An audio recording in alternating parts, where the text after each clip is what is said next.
Greetings and salutations, my beautiful people, and welcome to a new installment of the Impromptu podcast. I'm joined here by Jaybizl, RaionBomber, and Bram. Hello, everybody, and how are you doing today? Pretty good, dude. How about you? I'm doing all good. Good to have everybody back. My legs hurt. My legs hurt as well. Damn, I hope your legs feel better, dude. My legs actually don't hurt at all. So, let's cut to the chase and get this whole party started. Who wants to go first? What you all been playing lately? Yeah, I'll go. Who going? Oh. No, he can go. Okay. Yeah. Okay. So I've been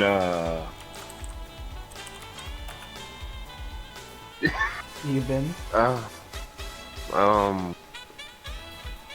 actually trying to think now. Like, oh man. Chaos Code. Oh, cool. That's cool. Yeah, that and yeah. Well, always KOF 14. That's new. Dang, can't think of anything. Tried playing Elder Scrolls Online for some reason because friends wanted me to, and I'm just like, I'm just sitting there just like, what is this thing in the ocean that I can't attack? And dude, that's a rock, and I'm just like, dude, I should be able to hit this rock. It's like this rock's eyeballing me. Yeah, you gotta you gotta do a mod and transform into like Chris Redfield, then you can hit the rock. Oh man, and then dang, yeah, really nothing else. I can't think of anything. Probably haven't been playing too much interesting stuff. I'm just waiting on things. KOF's interesting, dog. KOF's interesting, come on. It's interesting, but it's also stressful. It's very stressful. Yeah? Especially when you play a character like Sylvie and then be all like, oh, this game's all about whiff punishing into a confirm and then max mode, and then Sylvie's all like, I don't have any arm. Yeah, she does have pretty short loans. Just like, oh boy. Oh well, she has titties. That's good. She'll be top tier in SNK heroines with air dash and ground bounce. That'll be. For sure. She actually looks pretty damn good in that game. Right. Okay, yeah, that's it. Alright. Who You next? gonna go, Bram? I want you to go next, Jaybizl, my dude. Oh, you want me to go next? Alright, Yeah, well, I've been for you in a while. I want to see what you're playing. dude, I'm always playing Warframe like all day, day. Godlike. Click my shit, you know what I'm saying? Play the hell out of that game. I'll be playing some Rainbow Six with the dude in chat. It's funny because he just joined.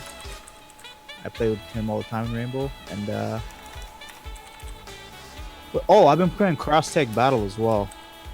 That's an interesting game. All the Ruby characters and BlazBlue characters and stuff. Weird. Yeah. Well, tell me about that. Tell you about BlazBlue raw tag battle. I feel like Cosmo's a lot better than I thought he was. Yeah, honestly, me too. I didn't have high expectations. He's actually pretty solid. Yeah, like his fucking infinite chain is really good. It's a solid compensation, I feel. Mm-hmm. Yeah, and I've been playing Hyde and Hazama. H squared is what I like to call them. Oh wow. Yeah, they're a good Viper team. It's a solid team, I Yeah, think. I was originally playing Ruby Hyde, or Ruby Hazama. I was just like, man, Ruby's like just push stuff and you win. I don't like the feeling of that. Yeah. Gotta get that win. Gorilla. She's definitely good. Gotta win by switching that voice to Japanese. Yeah, I like her Japanese voice though. It's pretty cute. English Not is. I mean, English all the way, boy. I mean, he's a loyalist. I mean, it is, American anime. USA. USA. Like, I don't blame him there, but when she kills something and she's all like, JK, JK, and I'm just like, really? Y'all signed up for this? This y'all bitch? Okay. How about when she comes in when you kill like her friend And she's all like, I, I'll never forgive you for that. I'll never forgive you for this. Like, damn, I think that... It's cute, but like, holy shit, I don't want to hear this over and over and over again. Yeah. I do. God. Ruby's top tier, bro. Yeah. Yeah, dude. She is really play, but I can't buy that game. I have to grumpy and boycott things. Same. I think it's good to like stand your foot down if you disagree with something. Like, you know, it's only fair. Like, even if you like the game, like if you think it's a fun game but you're not a fan of what's going on, like just like there's nothing wrong with that. Like it's okay for people to disagree. I know it's now this is gonna come off really rude, but I feel like disagreements are kind of not cool nowadays. And it's like it's actually okay to agree to disagree. You know, there's nothing wrong with that. How I dare get you? that How a dare lot. you talk about my mother like that? Oh boy. What? How dare you not breathe the same oxygen I do? What the? All right. Yeah, that's how it works. Nah. Yeah. No, unfortunately, I don't think they did say that they might do a season 2, but you know, They said honestly, they're definitely considering it. Yeah, I think but- they probably will at this point.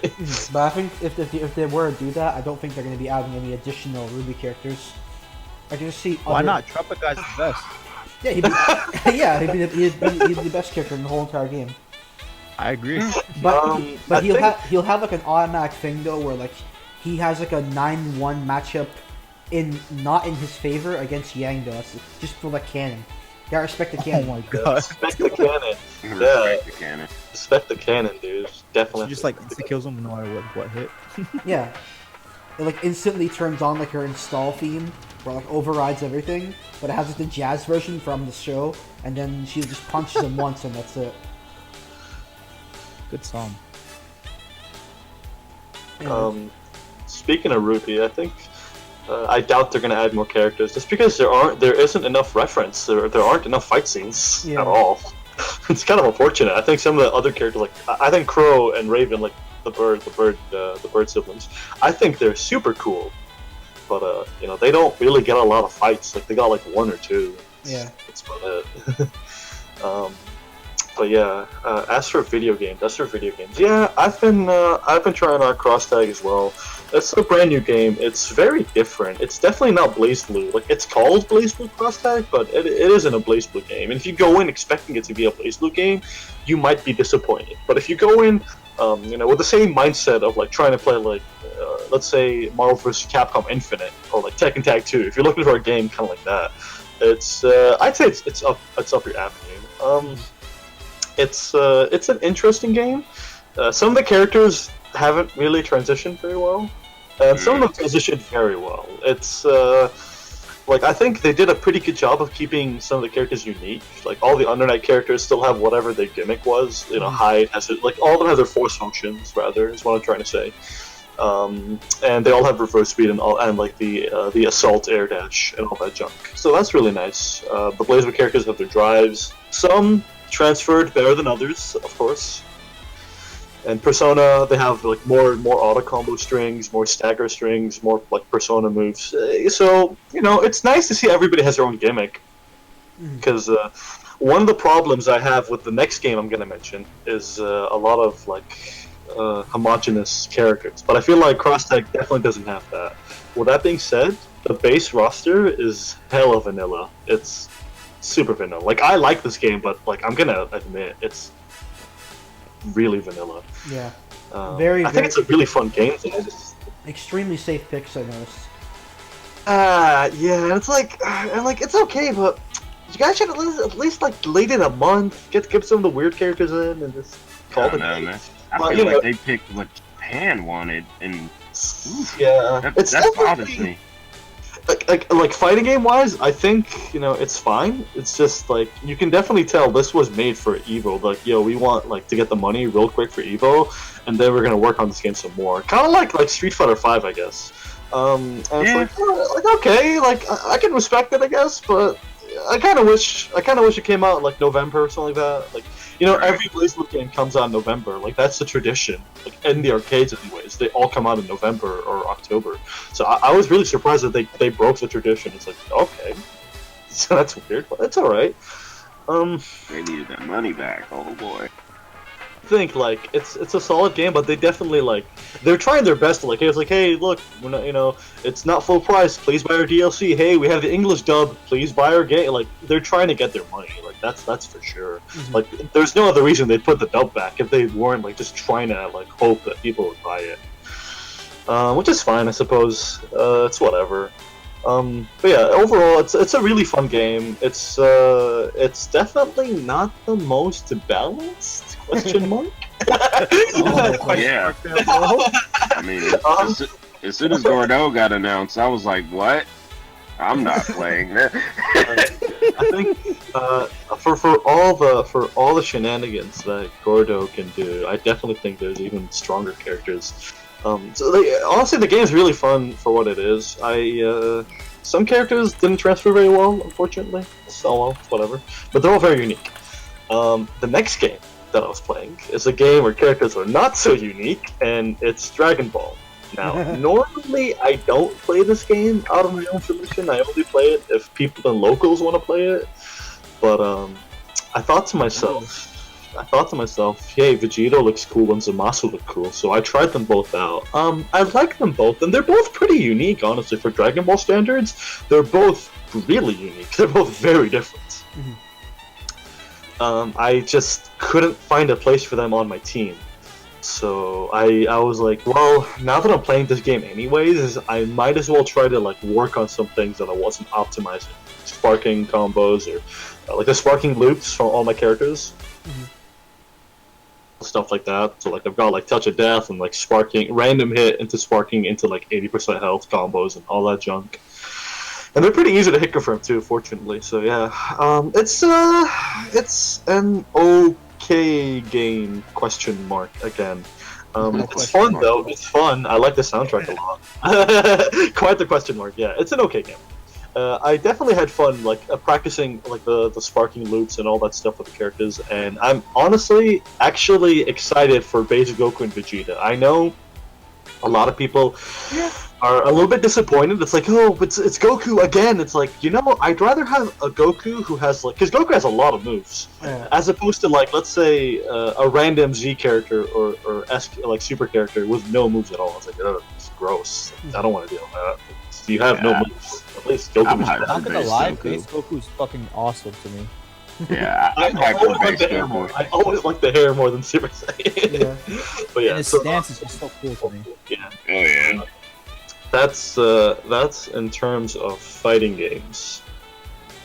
I haven't been playing CF that much ever since Toryuken. Just I've like wanted to take a little bit of a break, wanted to chill out. So, I played the game, I did pretty well, had a lot of fun. Like Cross Leg's coming out. So let me take a bit of a break, right? Same goes for Xrd. Fighting games. I can't really think of what I've been playing that much nowadays. But same goes for anime. I actually haven't been watching too much anime. I want to watch the new Steins Gate Zero, but I haven't found the time. I haven't found the time, unfortunately. So it's gonna have to be only two choices for me. Like I just haven't done much these last few weeks. It's all good, man. It's all good. I mean, if it's better to focus on certain things than spread yourself far if you don't feel like it. Exactly, yeah, exactly. Just focus on what you like. That's for sure. I mean, there's a few things I want to try, but yeah, I still haven't tried the new God of War, and I definitely want to try it out. I just haven't had the time. Yeah. Well, obviously it plays very differently Hasn't from been the other ruined God of Wars. Hasn't been ruined for you yet? Oh, but like I think watching a movie, for example, a movie, I could watch a movie that's been spoiled to me and still enjoy the movie. Yeah. Interesting. Okay. Not everybody's like that though, right? Some people Not like that at all. Like I'm like, I can tell people like, dude, tell me the spoilers, and I'm just all like, dude, that's hype as heck. I'm about to watch it. It's like, yo, what? Really? That happens? Yo, I want to see how they do it. Right? That's what matters more to me. How do they execute this thing? It's So, like, like, how did they get from point A to point B? Oh God, there's a scene. Yeah. For me, it's probably just those two. I've really been meaning to get into watching Steins Gate Zero, like the anime for that, but just haven't had the time. And besides that, I've been kind of wanting to read manga again. Honestly, I've been in the mood for that again. Yeah. Which one are you looking at? Hey, I forget what it's called. Let me go take a. There's this really interesting one. It's like a slice of. It's not really interesting, rather it's cute, I should say.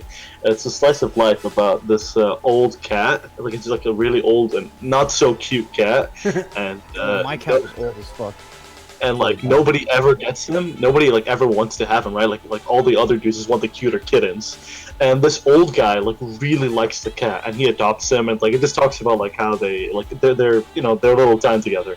It's like that's really cute. I think that's really cute. Like some old guy, old cat, just having fun, slice of life. That's kind of cute. Yeah. And yeah, that one manga by the dude who does Fairy Tail. I want to see if it's gonna be as bad as Fairy Tail or not. Damn. All of Fairy Tail, and I read all of Fairy Tail, so I can like confidently say that Fairy Tail was bad, and I powered through all of it. I managed to read through all of it. I can confidently say it's not good. Damn. Destruction. That's it. It's the truth. It's the truth. I think there's a lot of potential. Like it's cool, but it's not good. It's unfortunate. Just waiting for them to just redo Rave Master. Oh god. All right, that's it for me, I suppose. Alright. How about you, Saito? As for myself, first things first, I've been playing a lot of Street Fighter 30th Anniversary. Because Oh, nice. I'm cool like that. I like my old shit. Awesome. No back rows. Though for the most part on that, I've mostly been playing Alpha 2, Hyper Fighting Online, and a little bit of First Strike, but not too much. It's mostly just been Alpha 2 and Hyper Fighting for the most on there. Because like I want to get back into playing Alpha 2 because like, I liked it a lot, but at the same time it's like I'm kind of shooting myself in the foot because I don't play one of the top 3 characters. I'm like I want to play Evil Ryu, and you know the Alpha 2 meta for the most part is all like, you better pick Ken, Chun-Li, or Rose, or get the fuck out. And I'm like, but I want to play Evil Ryu, and I stamp my feet like a little child. Yo, just play Kenneth Masters, my guy. Like Ken's. I think Ken's brain dead. Okay. I'm just gonna sound really rude. I'm sorry for using this word. Yeah. Ken is brain dead in like every Street Fighter game he's in, even the ones he's not good in. He's like mad easy, mad good. Like I don't know, Yeah, man. he's pretty. except for when he's not good. Like, he's pretty bad right now in 5. I think he's pretty awful right now. Yeah. After I mean, Oh, 4. You think he's brain dead in 4? in 4, I hella think he's brain dead in 4. Yeah, he was pretty dumb in 4. Dude, step kick was godlike. Step kick was way too good. It was really good. Yo, I like my Kara throws that are like freaking like 3 jab lengths like in front of me. Oh, like that guy has SPD. I'm just kidding. But like, yeah, No, he Ken is doesn't. it's very strong though. It's very strong. His car throw is very strong. But in general, he's just a solid character, right? Like you can't mess up Ken, like except if you're Street Fighter 5. But besides that, like strong character, like good normals, like strong DP, strong like power throw, strong reset potential because of EX Tatsu, good cross-ups, all that stuff. Ken's so good. He's like Kai and Jin. Yeah. You know, it's actually kind of like a strange thing. I noticed when I was going through the museum mode for Street Fighter 30th Anniversary, it mentioned that in both Street Fighter 2 and Street Fighter 3, they thought about removing Ryu, as well as Ken, but mostly Ryu. And it's funny that it took them all the way to Street Fighter 5 to finally remove Ryu from the game. Yeah. They put him on the cover just to like remember him, but they eventually took him out. It's unfortunate, but I think maybe they'll add him back in Season 5. Like I heard Elena's going to be Season 5 DLC. Maybe they can add Ryu back to the game. See, another 2 years. I thought the game only had a 5-year cycle. Yeah. On the final season, that's when he's gonna be really good. He's gonna have he's gonna get V Trigger 3, and that's when he turns into Evil Ryu, and then he becomes like a top tier. He'll be like a top tier character. The game's gonna play like the beta. Oh, I would love that. Honestly, I would love that. Well, the beta is actually better than the final game. To be quite I know. I was actually I remember so weird. I actually mentioned this like earlier in the day. When I was like, remember when Ryu could do this, and I did like stand heavy kick, forward heavy punch, and then I did like stand medium punch, V trigger, crouch medium punch. All this, I did like a big long like physically with my own body. I was like, yo, remember when he could do this? I did this long combo, and then like that whole entire route is like completely gone now in 5. But it was in beta 1 and beta like phase 2, and then it was completely gone after that. Anyways, second game I'm playing is this game called Icy. It's on the Switch. It's also on PS4 and PC as well. Icy. Yeah, it's a pretty strange, like 2D style, like hack and slash action game, but it also has like this big like meta commentary story about like freedom of choice in the middle of like a video game story, because you're kind of, while you're going through it, a narrator is kind of telling you where you should go or what you should do, and you kind of have a choice of like listening to that narrator or the navigation, and the game will actually adapt itself and if you're doing that right or wrong. So you'll be like, hey, Icy goes this way and goes into the warehouse, and you can decide just not going in, and it says Icy decided not to listen to guidance and found herself, and like it's like things like that. It's like a big meta commentary kind of game. The combat game of this, there's another game, like I think it's one of the Valve games. I think one of the Valve games does that too. I forget which one. Stanley Parable, I think it was. It's kind of, yes, that's the one. Yeah, yes, it's kind of like similar to Stanley Parable, only it actually has a game behind it. It's not just walking. And the combat is very similar to it's kind of like Odin Sphere and like Dust Elysian Tale. If you guys ever played that. I really like Odin Sphere. Yeah, I like Odin Sphere. Great. It's awesome. Yeah, it's very similar to those kind of games. Like it's not the greatest combat system, but it feels stylish. It feels a little bit fun. But like it's very clearly like a game you pick up, you get through it, you do the different endings, and that's kind of it. So, but I haven't done most of the endings yet. But it's pretty nice so far. The main character, she herself, looks pretty cute. It's like a kind of typical look. She has like white hair. That's like instant 10 out of 10. Yeah, exactly. And so it's like a cool little story here and there. I'm not going to say anything in terms of like spoilers and stuff, because I myself, I mean the game just came out, so I'm not going to say any spoiler stuff. But yeah, she's super cute, that's for sure.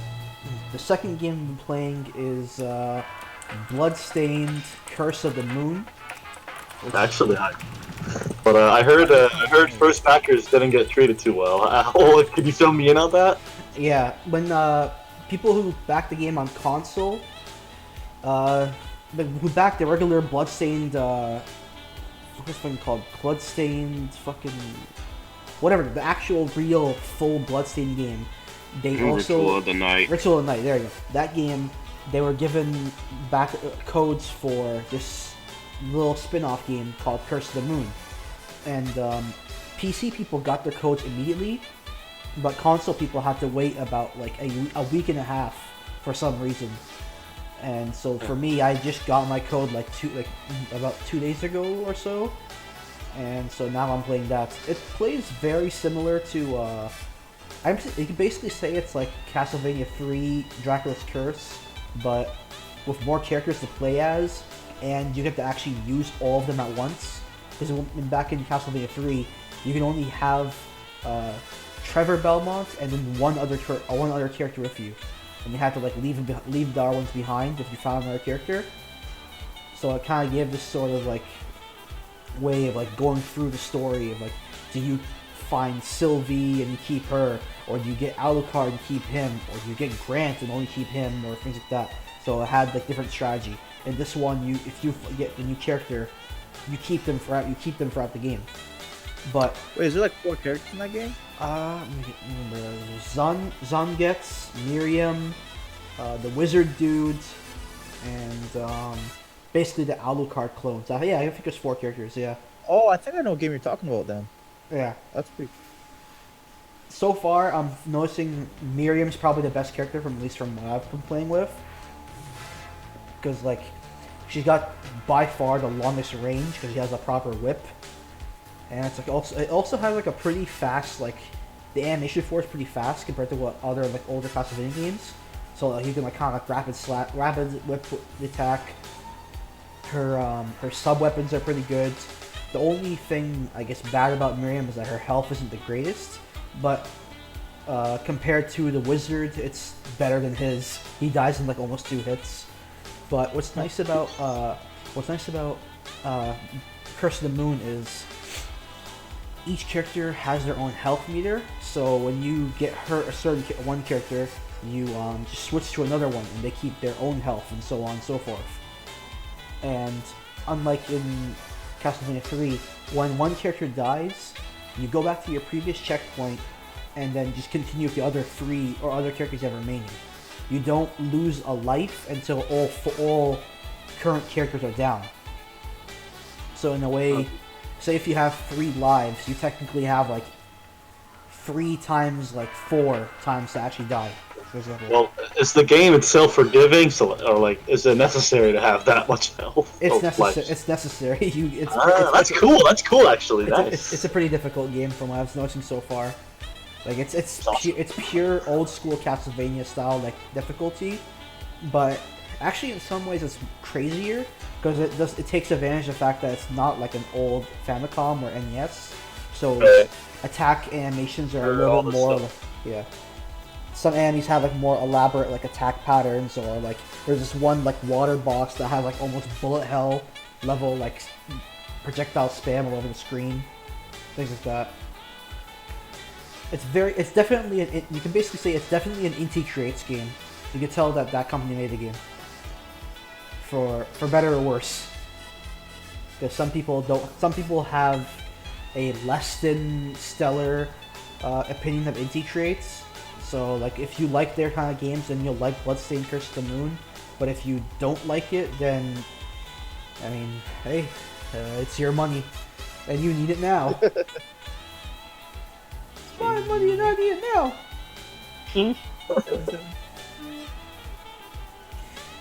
Anyway, now that's all I've really been playing for the most part. Other than like little minor things. I mean, I'm still every now and then I'll grind a little bit of like just for the sake of brushing up my execution on like other like random fighting games here and there. But before we get into some more major topics, some small things, since this is kind of breaking news. Dead or Alive 6 was just announced. What do you guys think of that? I'm super hyped. Dang, I should have said this earlier. I actually got back into playing Dead or Alive 5, actually. That's good. And it's like, dang, I forgot about that. And then all of a sudden, the A6 is announced, and I'm just like, the first thought to go through my mind is, damn, the city a bomb. Good. And I'm just like, well, okay, that's what they get. Back to whatever. Mm-hmm. And so I'm seeing they're going for that vanilla DOA 5 approach again, where they're trying to be serious, and then they're gonna fail because no one likes the triangle system. So they're gonna like give us $3,000 of DLC again. Oh my god, that's crazy. I mean, I would say 3,000, but it was quite a lot. I mean, it's 3,000 now. It's actually more than that. Oh god. Like if you do it for ultimate before getting to last round, it's more than 3,000. Because I spent like 1,200 alone just doing Jackie and Hitomi by themselves. What the hell? Shit, dude. That's well, I'm glad you enjoyed them, Bliss, right? I mean, I was trying to support my characters that I liked, and I'm just like, well, like somebody asked me to pay like $1,000 to buy keep buying Jubei until he becomes top tier. Like, yeah, I would do that. I'm just kidding. No, I wouldn't. Hey, I didn't expect it to be that high, but like, yeah. But yeah, I'm hyped for the game. I like the little close-ups on the, what they call that thing, because I read the article about it, the break blow, that's what they call that. The close-ups on that, those look cool. And then they said they're gonna have a thing called the break hold, where you have to choose to spin that meter if you want either or. So that's a thing. Is there gonna be another one called the Fist or Twist? Oh god! Oh god, that game. Yo, all Why three, can I get a? I need an HD of that game. all three of us who know that reference. Oh god. And yeah. Then they were talking about how they're gonna have auto combos and junk, which auto combos in a game where you're allowed to counter anything, Jesus, that's not gonna help anybody. Yeah, I mean, characters already had like basically like attack strings like that anyway, so Right? Looking at you, Elliot. like it's just kind of weird. Like we're gonna have auto combos. I'm like, don't 3D fighters already have that? I think it's just a formality, just to look like easier on the surface. Yeah. Like honestly, most games have auto combos. It's just a formality to look easy on the surface. Like Yeah. it's never really a big deal, especially in like a 3D game. I don't like it. There's no way it could be a big deal. Like Yeah, it'll never be a big deal. Yeah. Especially not in DOA. I don't care what auto combo you getting held. Oh boy. Yeah. As for myself, like I'm pretty excited for it, but at the same time, right now, like I'm in that sort of like I'm hype, but I'm not over the board yet until they like confirm the Virtua Fighter characters if they're coming back or not. Because like while I liked the previous DOA games like DOA 1, DOA 4, as well as Dimensions, they were good games, but I never took any of them seriously at all until DOA 5 came when it announced that Akira was coming to DOA 5. Like to me, that's when the game went from like, this looks kind of cool to okay, day one buy. I was like, I'm getting this now. I'm getting this game now. I remember that trailer. I lost my mind. no, I don't want them to. I still remember when like what was crazy about when they did when the DOA 5 trailer dropped with Akira, the same day Exarb was also revealed for the first time. So it was like that's just crazy. That was a hype day. I remember that. That was hype. Yeah, that was pretty crazy. So like I liked Sure Annoying. That was cool. That was really cool. Yeah, I wonder if they're gonna what kind of guest characters they're gonna have this time around. Yeah. Yeah. I wonder what they're gonna do with that story focus since Mary Rose and Honoka are like the new faces of DOA in Japan. They have to promote them more. Yeah. So like, oh boy, time to get ready for that. But don't get me wrong. I think they're both really cute, but you couldn't pick like a blander face to your brand. Yeah. I mean, Like, you couldn't get any more boring than those two.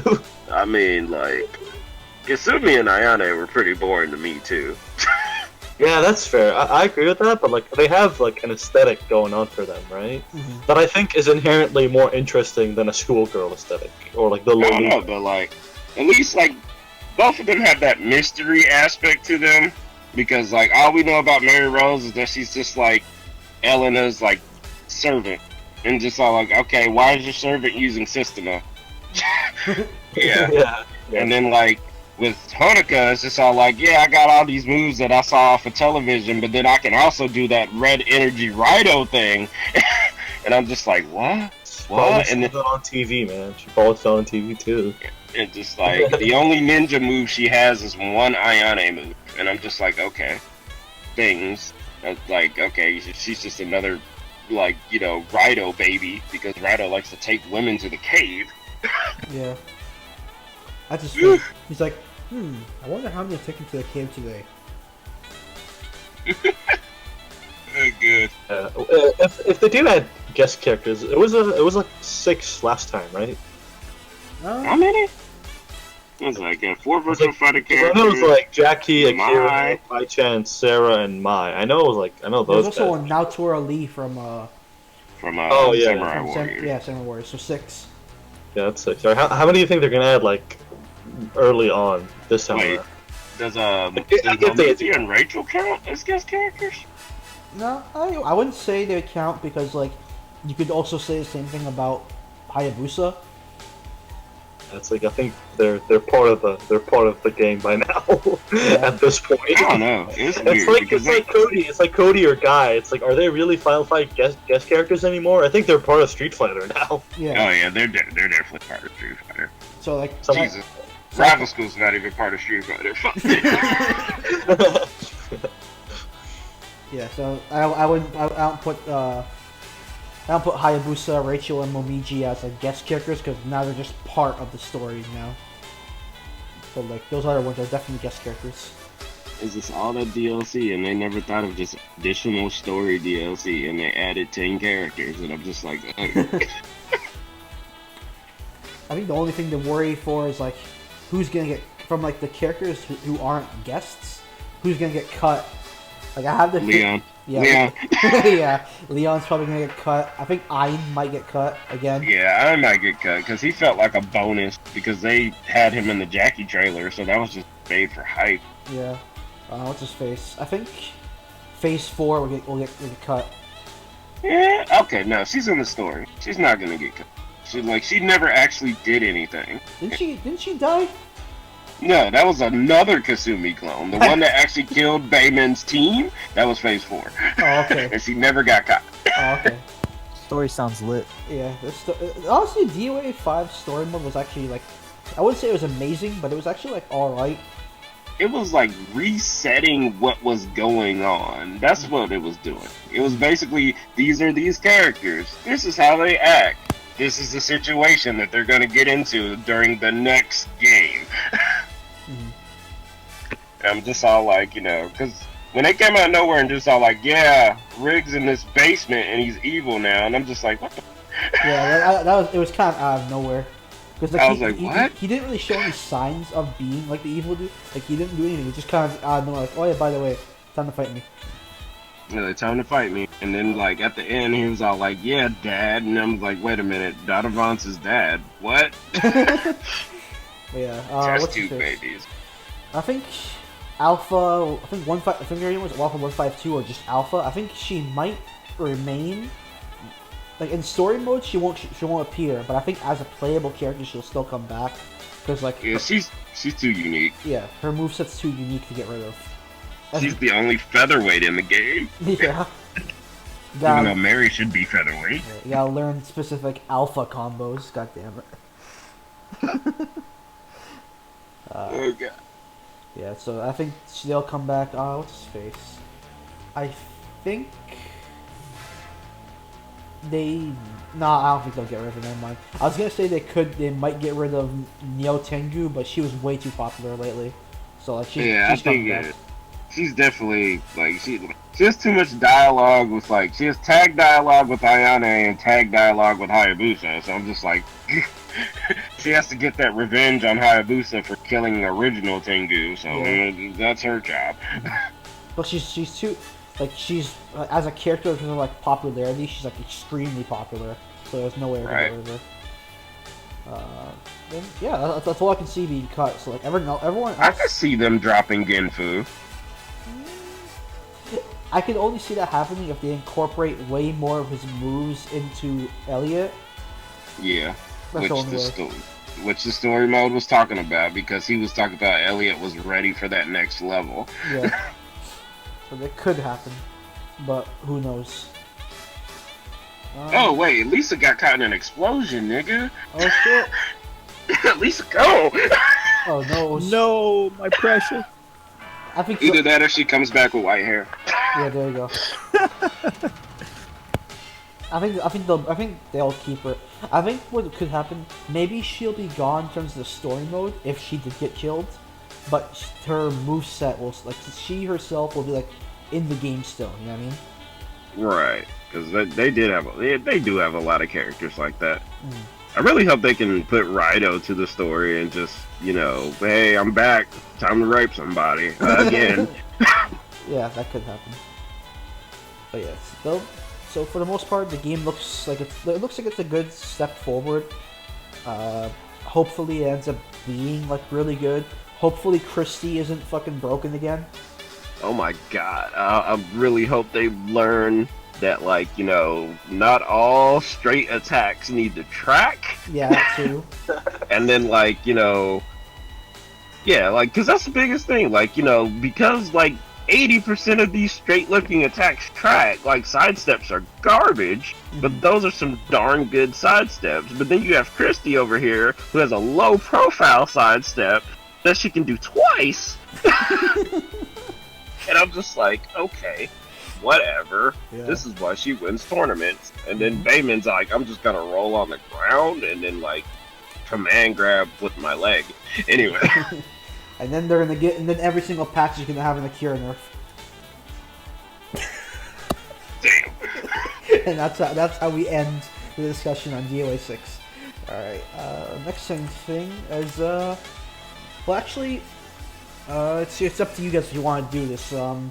Anybody want to do a proper like post Toryuken discussion or not? Has it been too long? We don't care anymore. It's been really long, but I wouldn't mind just because I wasn't on the actual post Toryuken stream because I went to bed that one night. All right. So On. post Toryuken 7 discussion, boys. Yeah, it's ironic because UMAD is going on right now, Ultimate Montreal Air Dashers. Whoa.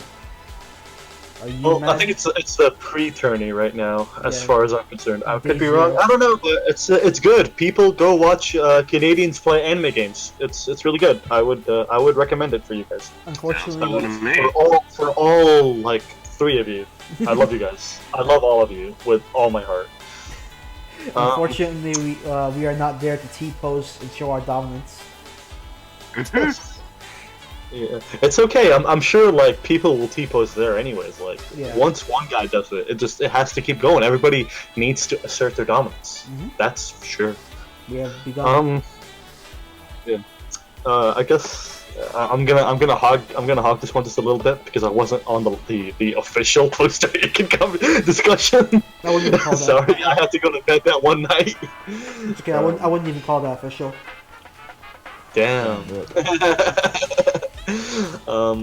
I will say it was not necessarily eye-opening because I already knew everything I experienced, but it was refreshing. It was very refreshing. Mhm. It was a lot of fun, definitely a lot of fun. Car rides, honestly, I am actually a fan of car rides. I actually like very long car rides. They're very nice, just because personally, as somebody who grew up in the Middle East, having to go on a car ride with like a lot of trees throughout the entire like 5-hour ride is awesome. There's so much greenery. There's so much like the little ponies and like the goats and the cows and everything. It's like, oh my god, they're all so cute. Yeah. They're all so cute. Like especially like the big fat fucking cows. They're so cute. I like cows. Yeah. So just drink your milk. Anyways, yeah. So that was like 5.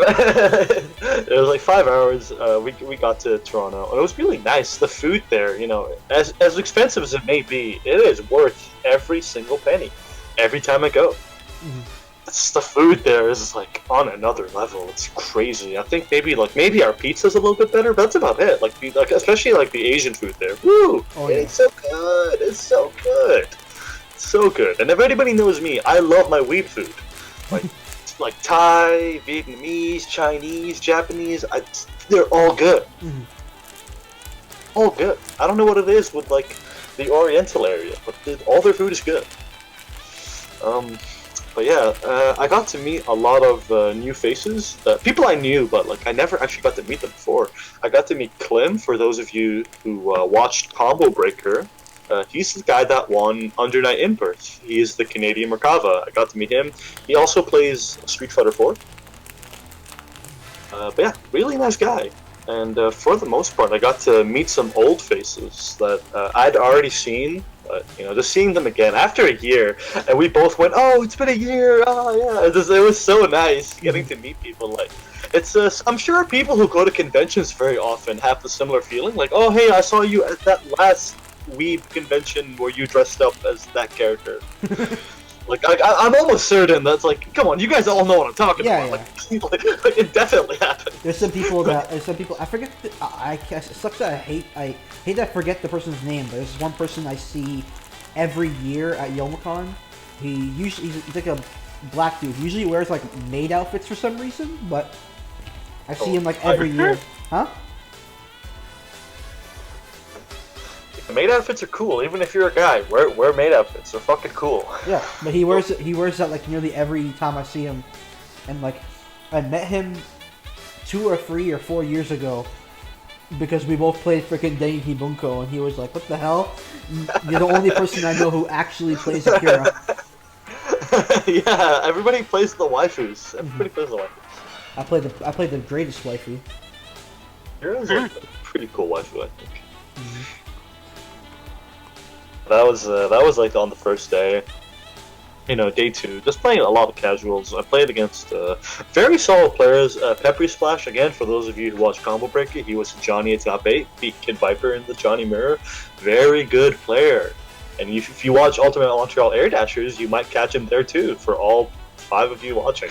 Wait, it's 5? I don't know, but I'm just guessing.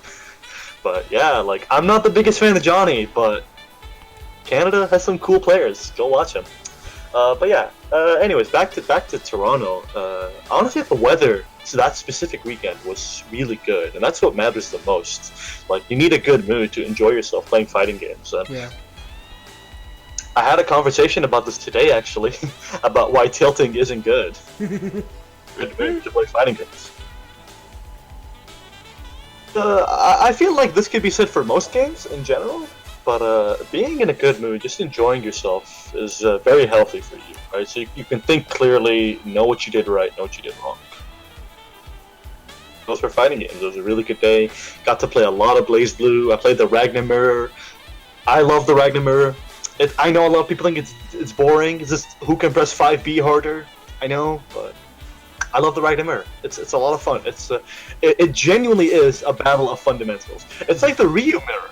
A lot of people on the outside think, oh, they're just both spamming Hadoukens.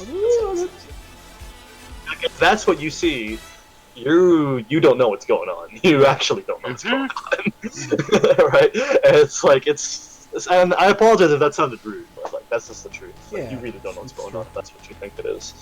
So that's really fun. I got to play against some characters I don't get to play against very often, and some that I'm pretty familiar with. I got to play against Jubei, and Hibiki, Lychee, Hakumen. Lots of characters. BlazBlue has a ton of them.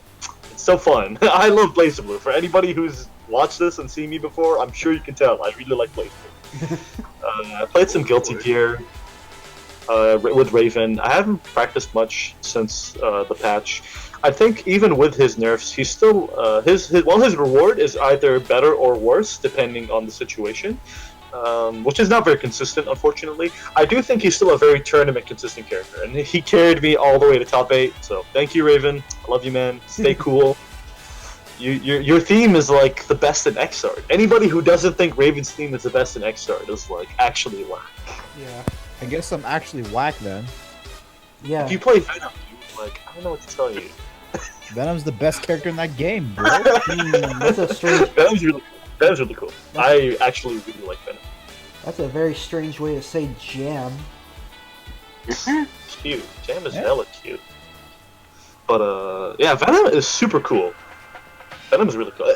Honestly, I think while I admire BlazBlue and how unique every character is due to the drive and overdrive mechanic, Guilty Gear has cooler characters, arguably. I mean, yeah.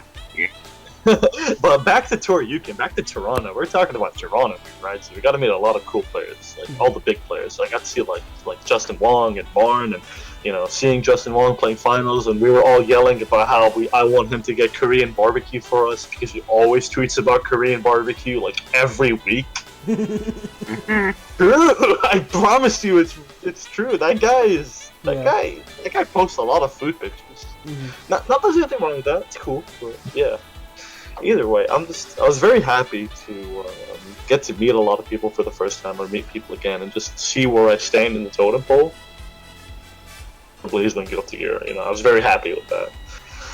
I managed to sneak into Undertale, but I'm not gonna pretend that I'm good at that game. I just, I got very lucky, so it is what it is. But I'm very happy with how I did in the games that I like. So getting second at BlazBlue, I felt very happy with that. I felt like, I set out what I achieved to do. I achieved because I wanted to be on stream. Last year I missed out on stream by one spot, and it really got to me. I really wanted to be on stream. Like some people, I know a lot of people are scared of being on stream, but personally, I love being on stream. I love being on camera. I'll body you in front of a camera. That's the attitude. That's the attitude I go in with, right? Even if I lose, I lose, right? Oh well. Yeah. Now do you believe me? Astros are bad now, Bram? Astros are godlike. Actually, the best. But yeah, seriously though, obviously, like if I lose, I lose, right? And I have to learn from my losses. I didn't just lose because I wasn't lucky or something. It's all about like learning from your losses. But I actually like being on camera. You know, all my friends can watch me. They can all make fun of me if I lose, and they can all hype me up if I win. It's a win-win situation. Like I love it. So yeah, that's just it for me. Honestly, while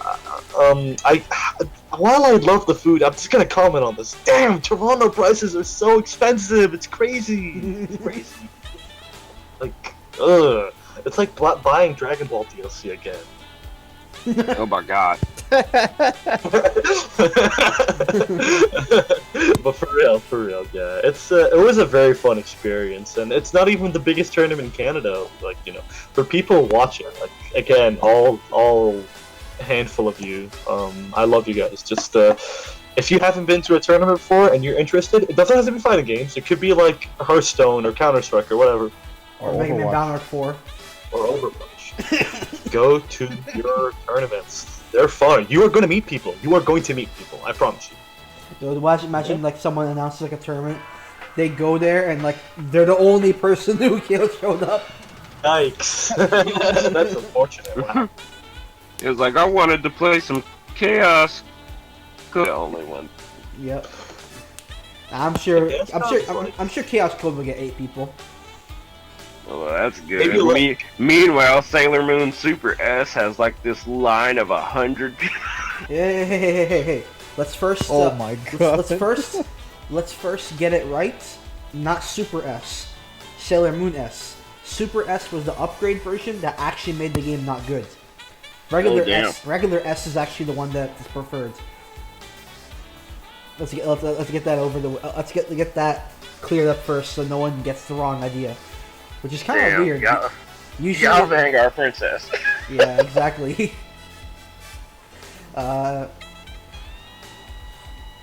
So, you're done your part for Toryuken? Or yeah, for me, honestly, I was just very content with how I played. I learned what I wasn't doing right and what I was doing right, and for the most part, something that really stood out for me, because I said this was eye-opening, but it wasn't really eye-opening. It was more so refreshing. Yeah. If you have people to play it offline, please do not take them for granted. Playing online, a lot of characters were very hard to instant block or react to whatever their mix-up was, to the point where like I got very frustrated, or I would have to start guessing. And here, I was blocking like 3-4 overheads in a row, to the point that the first time I did it, I didn't punish because I was so shocked that I blocked it. I was like, it caught me off guard. I didn't think I was gonna block it. Like I didn't get hit once by a Ragnar overhead. Maybe I got hit once. Of course I got hit once. Come on, I can't never get hit. But like I barely got hit, right? And it's like, wow, I felt so comfortable on defense. So like again, offline is the god. If you can find someone offline, please go play them. The message from Bram. Bram loves you. Go play your offline folks, please. You were like, I can see, I can fight.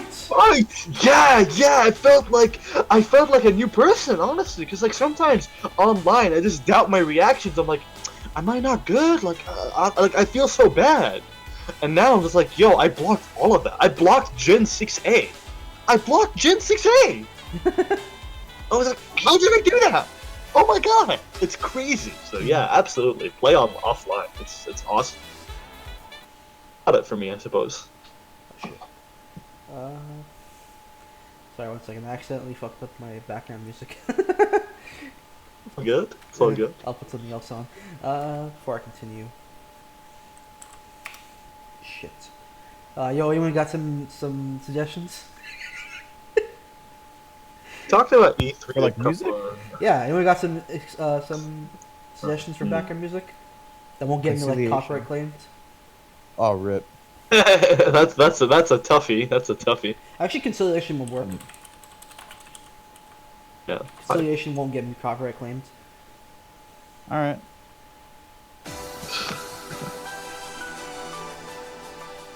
Turn that down. Actually, one of the best songs. It's like actually a loud song, so I'll turn that down.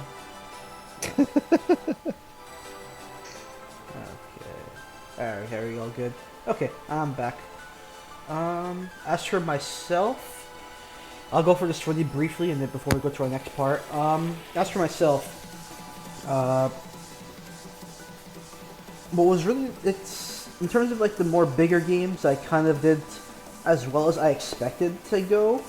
It's kind of weird, like, for the bigger games, I don't play them as often, despite, it's kind of weird.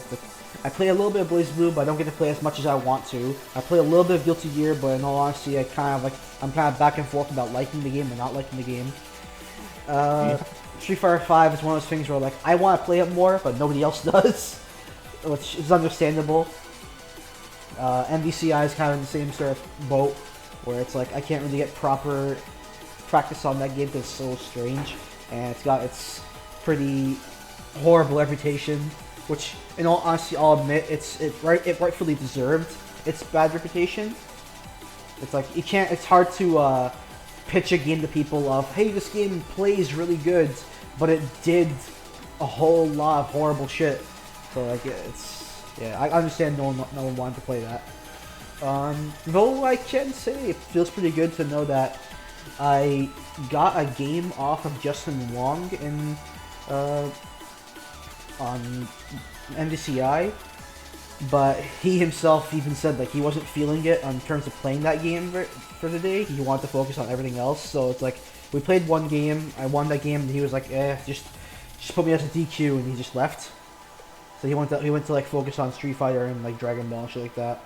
Wonk. So I felt kind of like strange and good at the same time. What's it called? In Super Turbo, I did more or less what I expected to do, which is like decent but not the greatest. Though it felt good. At one point, I was playing against this one Guile player where like the first round went like not so good in my favor, and then like everything after that, I just freaking just bodied the guy, like straight up just like slapped him, and that felt pretty good. But then like later on, I played this one Balrog or Boxer player, and he was like fucking pushing my shit, and at one point I was like, you know what, I'm gonna do something hilarious. So as my way of like forfeiting the game, instead of just just getting up and saying, oh, okay, you win the game, I'm like, you know what? And if you go and find the VODs and stuff for Super Turbo at Toryuken 7, you'll even see this. You'll see this like big ass smirk on my face before it happens. And you see me just sitting there, just smile, and then you see me pick Goki, and then I just get up off the station. And even the guy, he's like banned, right? Yeah, Goki is like or Akuma, Goki, whatever. He's like banned from competitive play because he's actually like super broken. So like, yeah, I picked him and then just got up off the station. And even one of the guys there was like, wow, I know I'm a troll, but I never thought of that as a way to like give up. So that was pretty funny. As for the smaller titles, Garo Mark of the Wolves, I ended up getting 4th place in that game. I ended up doing basically as well as I did last year. But last year I got 3rd, but what's funny is that I ended up losing to the same exact guy I lost to last year. But it was like hella close this time. Last year he like game, I forget if it was 2-0 or 2-1, but I know that it was like a little bit more in his favor because he knew some things. Like I didn't know certain frame traps and stuff that Terry had, and he ended up beating me for that. This year it was like, it literally was either one of us would have won, where it was like it came down to the hit properties of Power Geyser and How Shokoken, or How Shokoken. That move, they clashed, but I guess Power Geyser was just a little bit stronger, and both of us didn't even know who was gonna win that one. Oh yeah, I remember hearing about that. That's unfortunate. Unfortunate.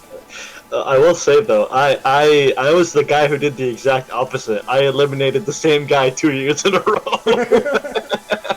I feel a little bit bad, but yeah. You know.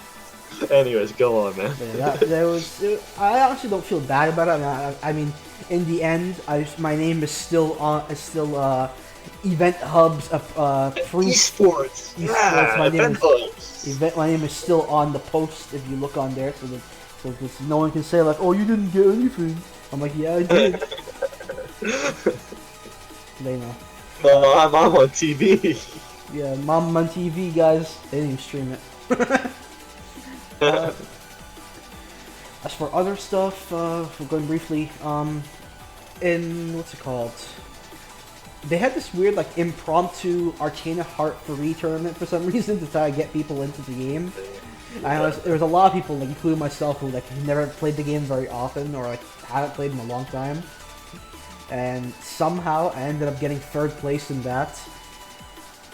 You beat me to get the 3rd. I think I got 5th. Yeah, you beat me to the 3rd. You know, my footsies were. It was like a magic pixel. Shut up. Hey, no, it wasn't magic pixel. My Mayfang was. It wasn't magic pixel. It was last round though. Okay, shut up. Hey, my Mayfang though. Her big. Actually, she's really cute. She's nice, but Fiona is the god. Yeah, Fiona. She has a big sword. She's like Guts, but she's like Guts with more guts on her, because it takes a lot of guts to be that small Uru and use a big sword that big. And use a big sword like that, yeah. Yeah. She's got like angel wings on some of her moves too. Yeah, Vo, to be fair, I will full disclosure, I was like probably one of like 2 or 3 people who actually kind of knew how to play that game. I think Justin Wong signed up for that too, actually. Yeah, he actually won. He actually like he used to straight up play that game back in the day. That's the thing. Like he actually knows how to play Arcana Heart from the older ones. So like he's probably the only one who like straight up actually knew. But like, yeah, that was fun. Speaking of Justin Wong and stuff, the last game I want to talk about is Bishoujo Senshi Sailor Moon S. Probably the oldest title that was featured for Toryuken in terms of like age and stuff. That's a title that, in all honesty, I'm very surprised at how I did for that title, and even the people there were like super shocked because like I myself never really played other people other than Yun, and that was it. And like back then we just played like just you could basically say casuals. We didn't really like try and go crazy like, oh my god, we're finding, you know, tech or anything like that. It was just like, hey, this game's really fun. We both like this game. We played a lot every now and then. And somehow, just from naturally playing the game when we were younger and kind of remembering how the game worked here and there, I somehow learned like competitive level tech and stuff that people actually go out of their way to like discover. So even the guys there were like, how much do you play this game? Like, I used to play this game when I was like 7 years old, and that's about it.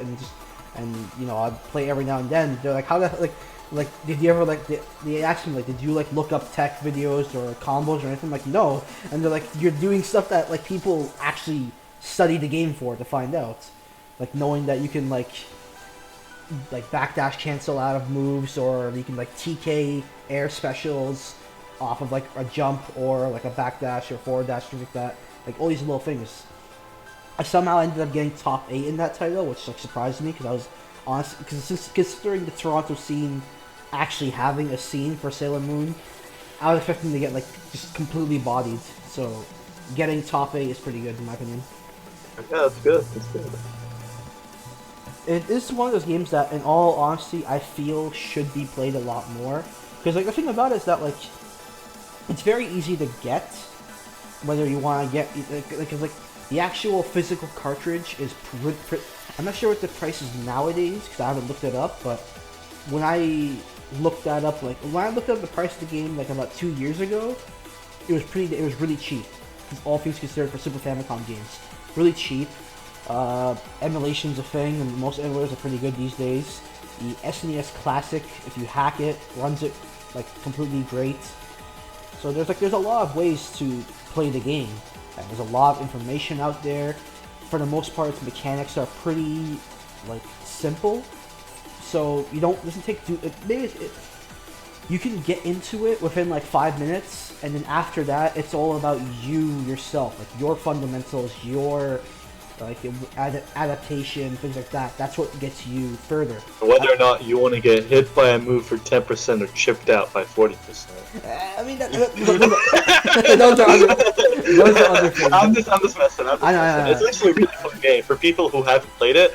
I know, like, it might be questionable. You're like, wait, what? It's a Sailor Moon game. It's actually a lot of fun. It's definitely a lot of fun. What's actually kind of funny is that people looked into the credits of the people who were involved with that game, and a lot of the people who worked on that game went on to become like major staff people for later Arc System Works titles. Yeah, dude, Soul is my favorite Sailor. Definitely my Sailor Scout choice. Yeah, totally. But like, yeah, like if you look at the people who were involved in that game, maybe not Daisuke, but I'm saying all the other people. Yeah, I know. Like, that's good to know, though. Honestly, like, yeah, people who are crazy enough to make Sailor Moon were definitely crazy enough to make Guilty Gear, and they're both fun. I will definitely admit that they're both a lot of fun. And as a minor call out to our local scene, since they have a bit of a, let's just say, a bit of an Arxis bias. Hey guys, you should be playing Sailor Moon S because it is the original Arxis fighter. No. So, Yo, play Guilty Gear X. no. We play Sailor Moon. Play the good game. No. Yes. To be fair, Arxis bias is there, that's for sure. I just think, well, that being said, not too many people play fighters nowadays. I think it's just like 3, myself included, and I'm not too big on that game. I'm just putting up with it because, like, I wanted to not die, because a lot of newbies came in with the game. It's like, oh well, I have to make sure the newbies get better. Yeah. So, yeah. I mean, no, let it die. Let it die. No, let it die. Let it die. Like just like the game. Let it die. Whoa. That to me, remember me being like the most forgettable game ever. Oh my goodness, I was so hyped for that game, and then that game like got boring after they changed like her facial expressions. It was just like she used to be like this raw badass chick, and then like the next trailer was all like, I'm not sure if my emotions is suitable for the weather of the day. See. All right, so that concludes our Toryuken discussion. It's gonna be starting up actually very soon. So let's get into it. E3 is starting up basically tomorrow. What do you guys think? Forza and FIFA 19, my guy. I'm hyped. More. Oh god, Madden 1500. Yeah, more sequels, dude. Nothing's gonna be original. Yo, come on, man. You gotta give props to Madden 08. That is the Madden. I think some sequels will be dope though, like something Metroid, something 4. Yeah. Sure. Yeah, some sequels are gonna be dope, that's for sure. Yeah, but like, man, come on. Coming from like, something new. hey man, that's what Dead or Alive 6 is for, right? Yeah, exactly. That doesn't sound like ridiculous to anybody else. Like all like Dead or I'm Alive just kidding. 6. I'm just kidding. But for real, No, for real. I like it's cool and shit, but I mean like. I know. I'm just messing. It's not a world beater, but yo, actually, potential world beater if Kojima isn't a hack. Yeah, I agree. It's like, come on, there's no way we're not gonna get gameplay. It's been like over a year. If we still don't get gameplay, I am actually just gonna lose my faith. What? Uh-oh. Spaghetti. Those.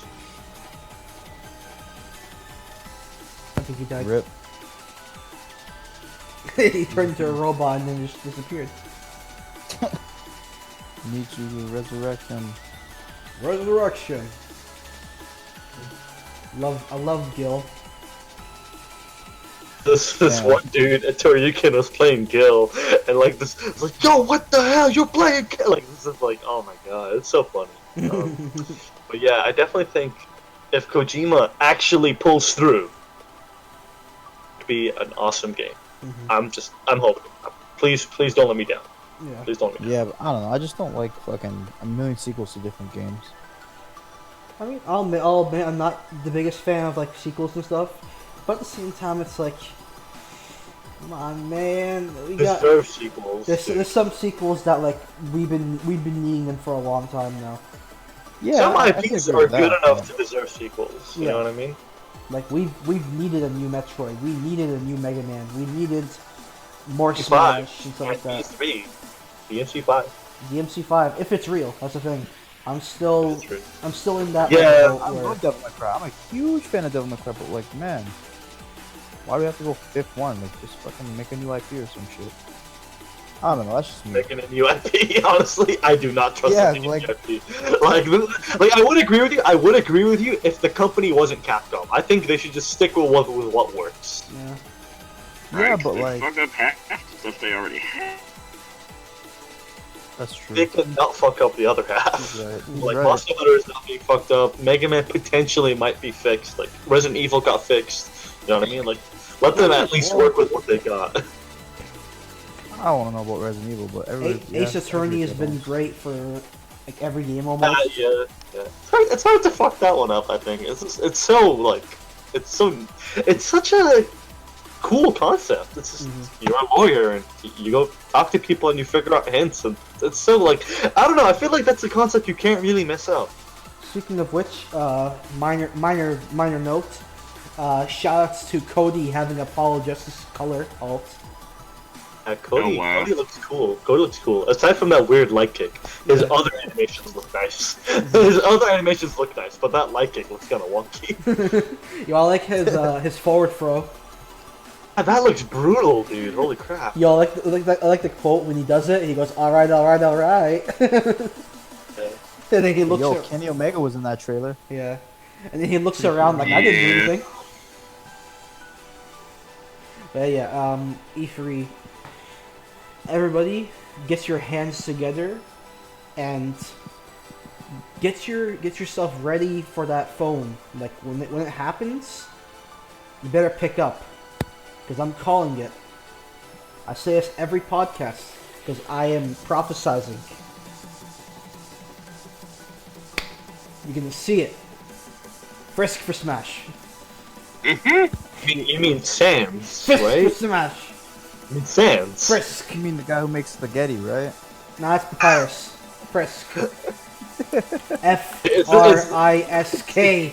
It's gonna be called Papyrus's brother. That's what it's gonna be called. No, his name is the spaghetti show. Nah, it's gonna be Frisk. Spaghetti show. Frisk for Eddie, Smash. dude. If I don't like, I can't even care unless unless something like Bomberman for Smash, and like whatever. If Bomberman for Smash, I'll buy the Switch. Dude, actually, in all honesty, I actually expect Bomberman to get in this time. The only thing that's gonna cause like Bomberman not to come in is Konami themselves. But I mean, if Konami decides to like not be retarded, it can happen. I mean, they're like every 5 days a year, so you know, whatever. Well, maybe this will be like those. If it's every 5 days a year, they're not retarded or they are retarded. Man, 2 maybe days. this will be like it's like ovulation. Maybe they'll like decide this is like the safe day. Damn. Regarding E3, there's 2 things that bother me right now. The first one being games that decided to reveal themselves like a day before E3 just to avoid being leaked or something. Like I don't like, come on, really? Yeah. Like just keep it to E3, keep the hype going.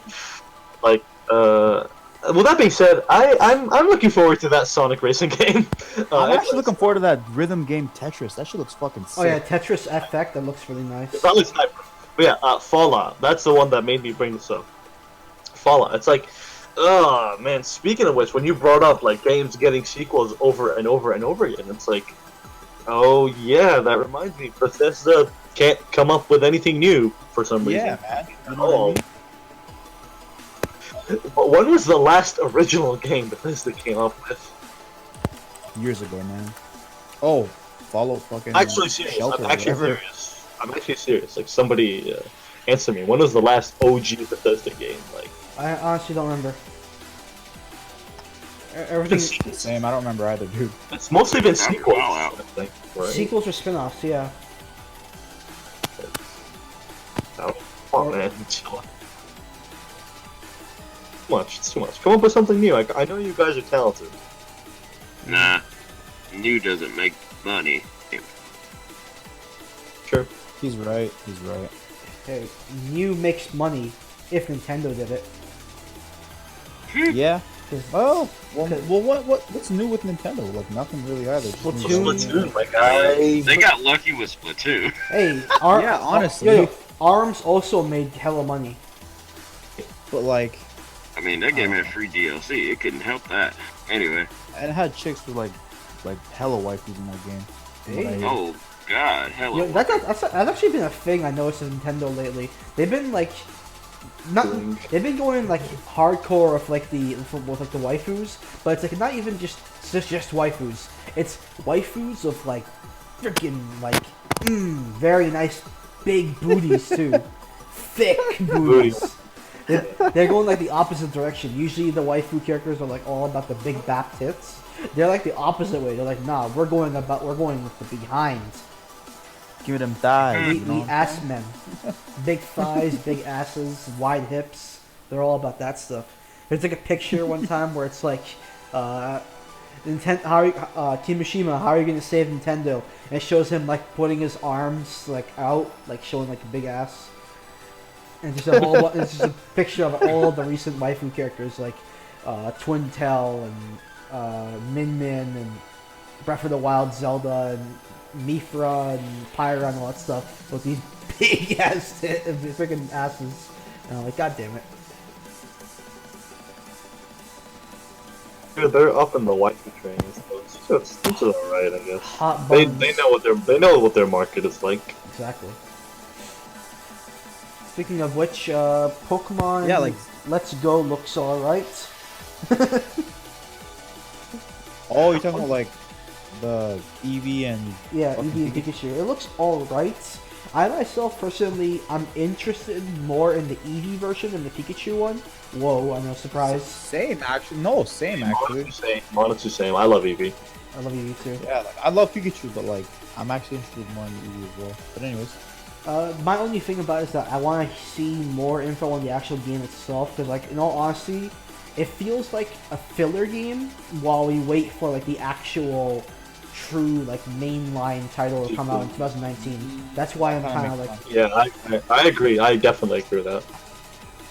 that's why I'm kind of, like, in the middle about it. It's like, I want to play this, but at the same time, I don't know how much actual content's going to be in the game. Because that's another thing I have to say about a lot of the recent Pokemon, not Pokemon, a lot of recent like Nintendo games that have come out. Some of them, like Kirby, what's this fucking called, Star Allies, and a couple other titles. Where it's like, this game is great, but I wouldn't want to buy it for full price because the content in it isn't like enough to warrant being a full price game.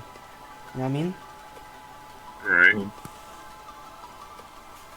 Because, like, for example, like that game, it was really fun, but I beat it within, like...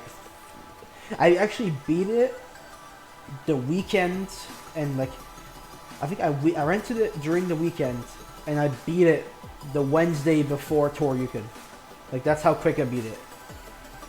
damn. And I wasn't even trying to rush the game. That's how fast I did. Actually, thinking about it, sorry. I take back all this new, like, Nintendo trying new things and failing or whatever, or getting lucky, because Octopath Travel looks fucking awesome to me. That game looks pretty great, That's yeah? pretty.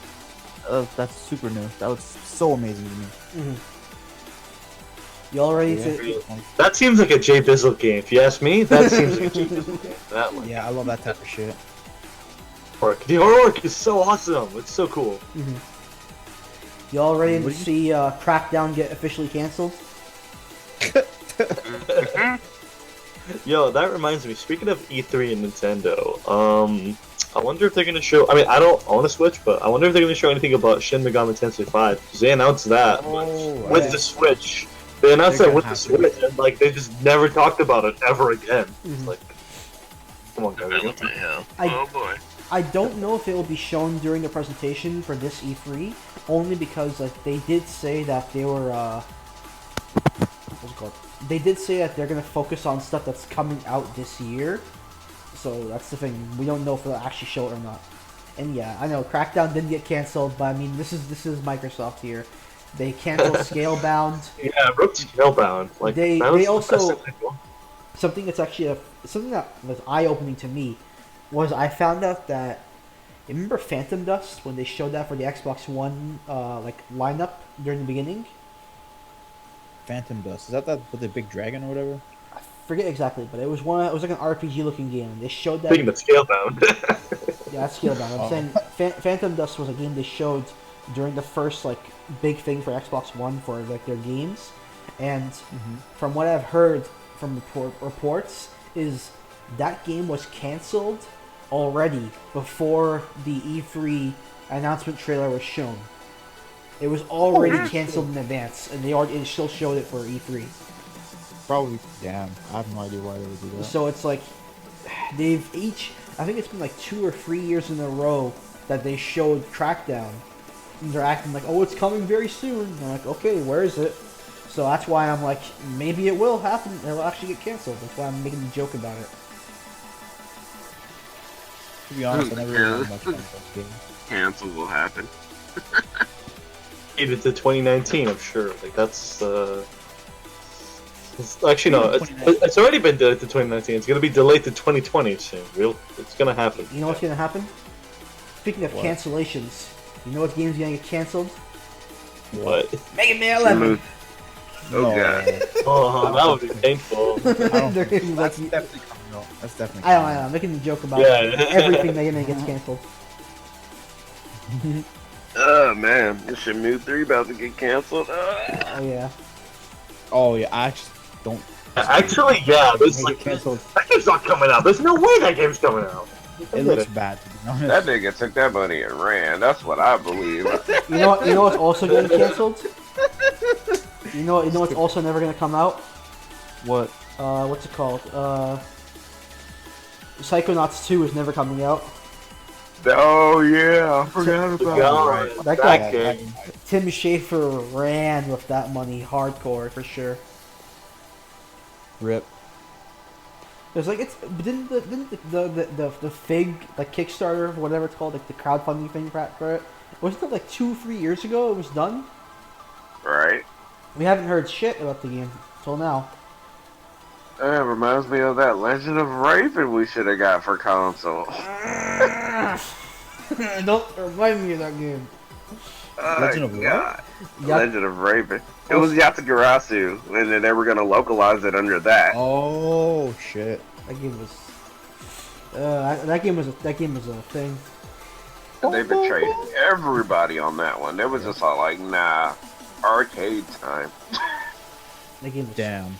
The funny thing about it is that the game wasn't even good enough to like deserve to like have that kind of clout. To like be like they didn't. That game was so like not that good that like for them to pull that set of stunts on us, it's like, dude, you don't have the type of fan base or like reputation to try and pull this shit on people and get away with it. I don't know, man. Like, They put Maximilian dude in it. yeah, nobody cares. That's the thing. I don't know, man. I mean, it had parries, so like third strike niggas come out from underneath like cars and shit, and be all like, "Yo," I was just like, "Oh god, where do you come from?" I heard this game got parries. But like that's the thing. It's like, yeah, it has that thing, but like, does anybody actually talk about the game anymore? Or not? Or like as a joke?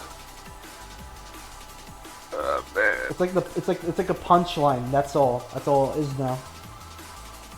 Damn.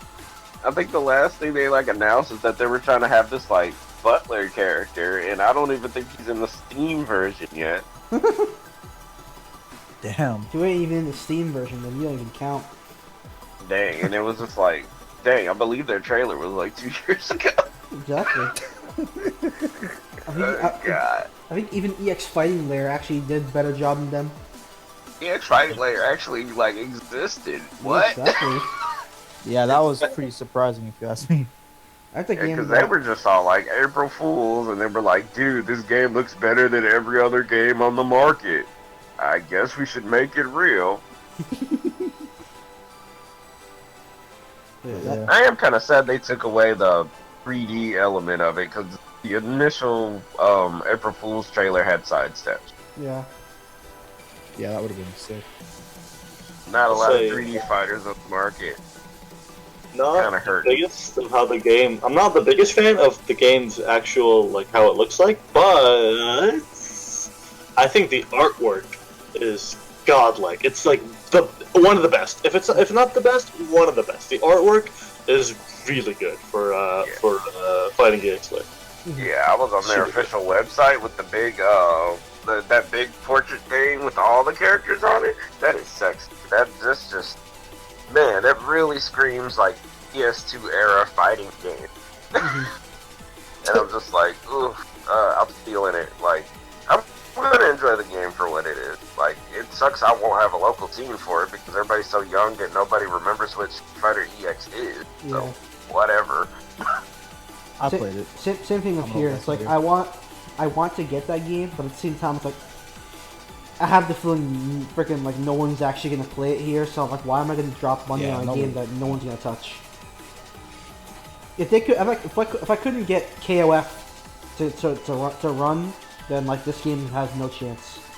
That's true. That's pretty true. Honestly, it's gonna be niche. It's gonna be niche. It's definitely gonna be niche. And that sucks too because, like, dang, at least with KOF, people can blame it on like execution and how it takes like 6 months to even get it in your hands.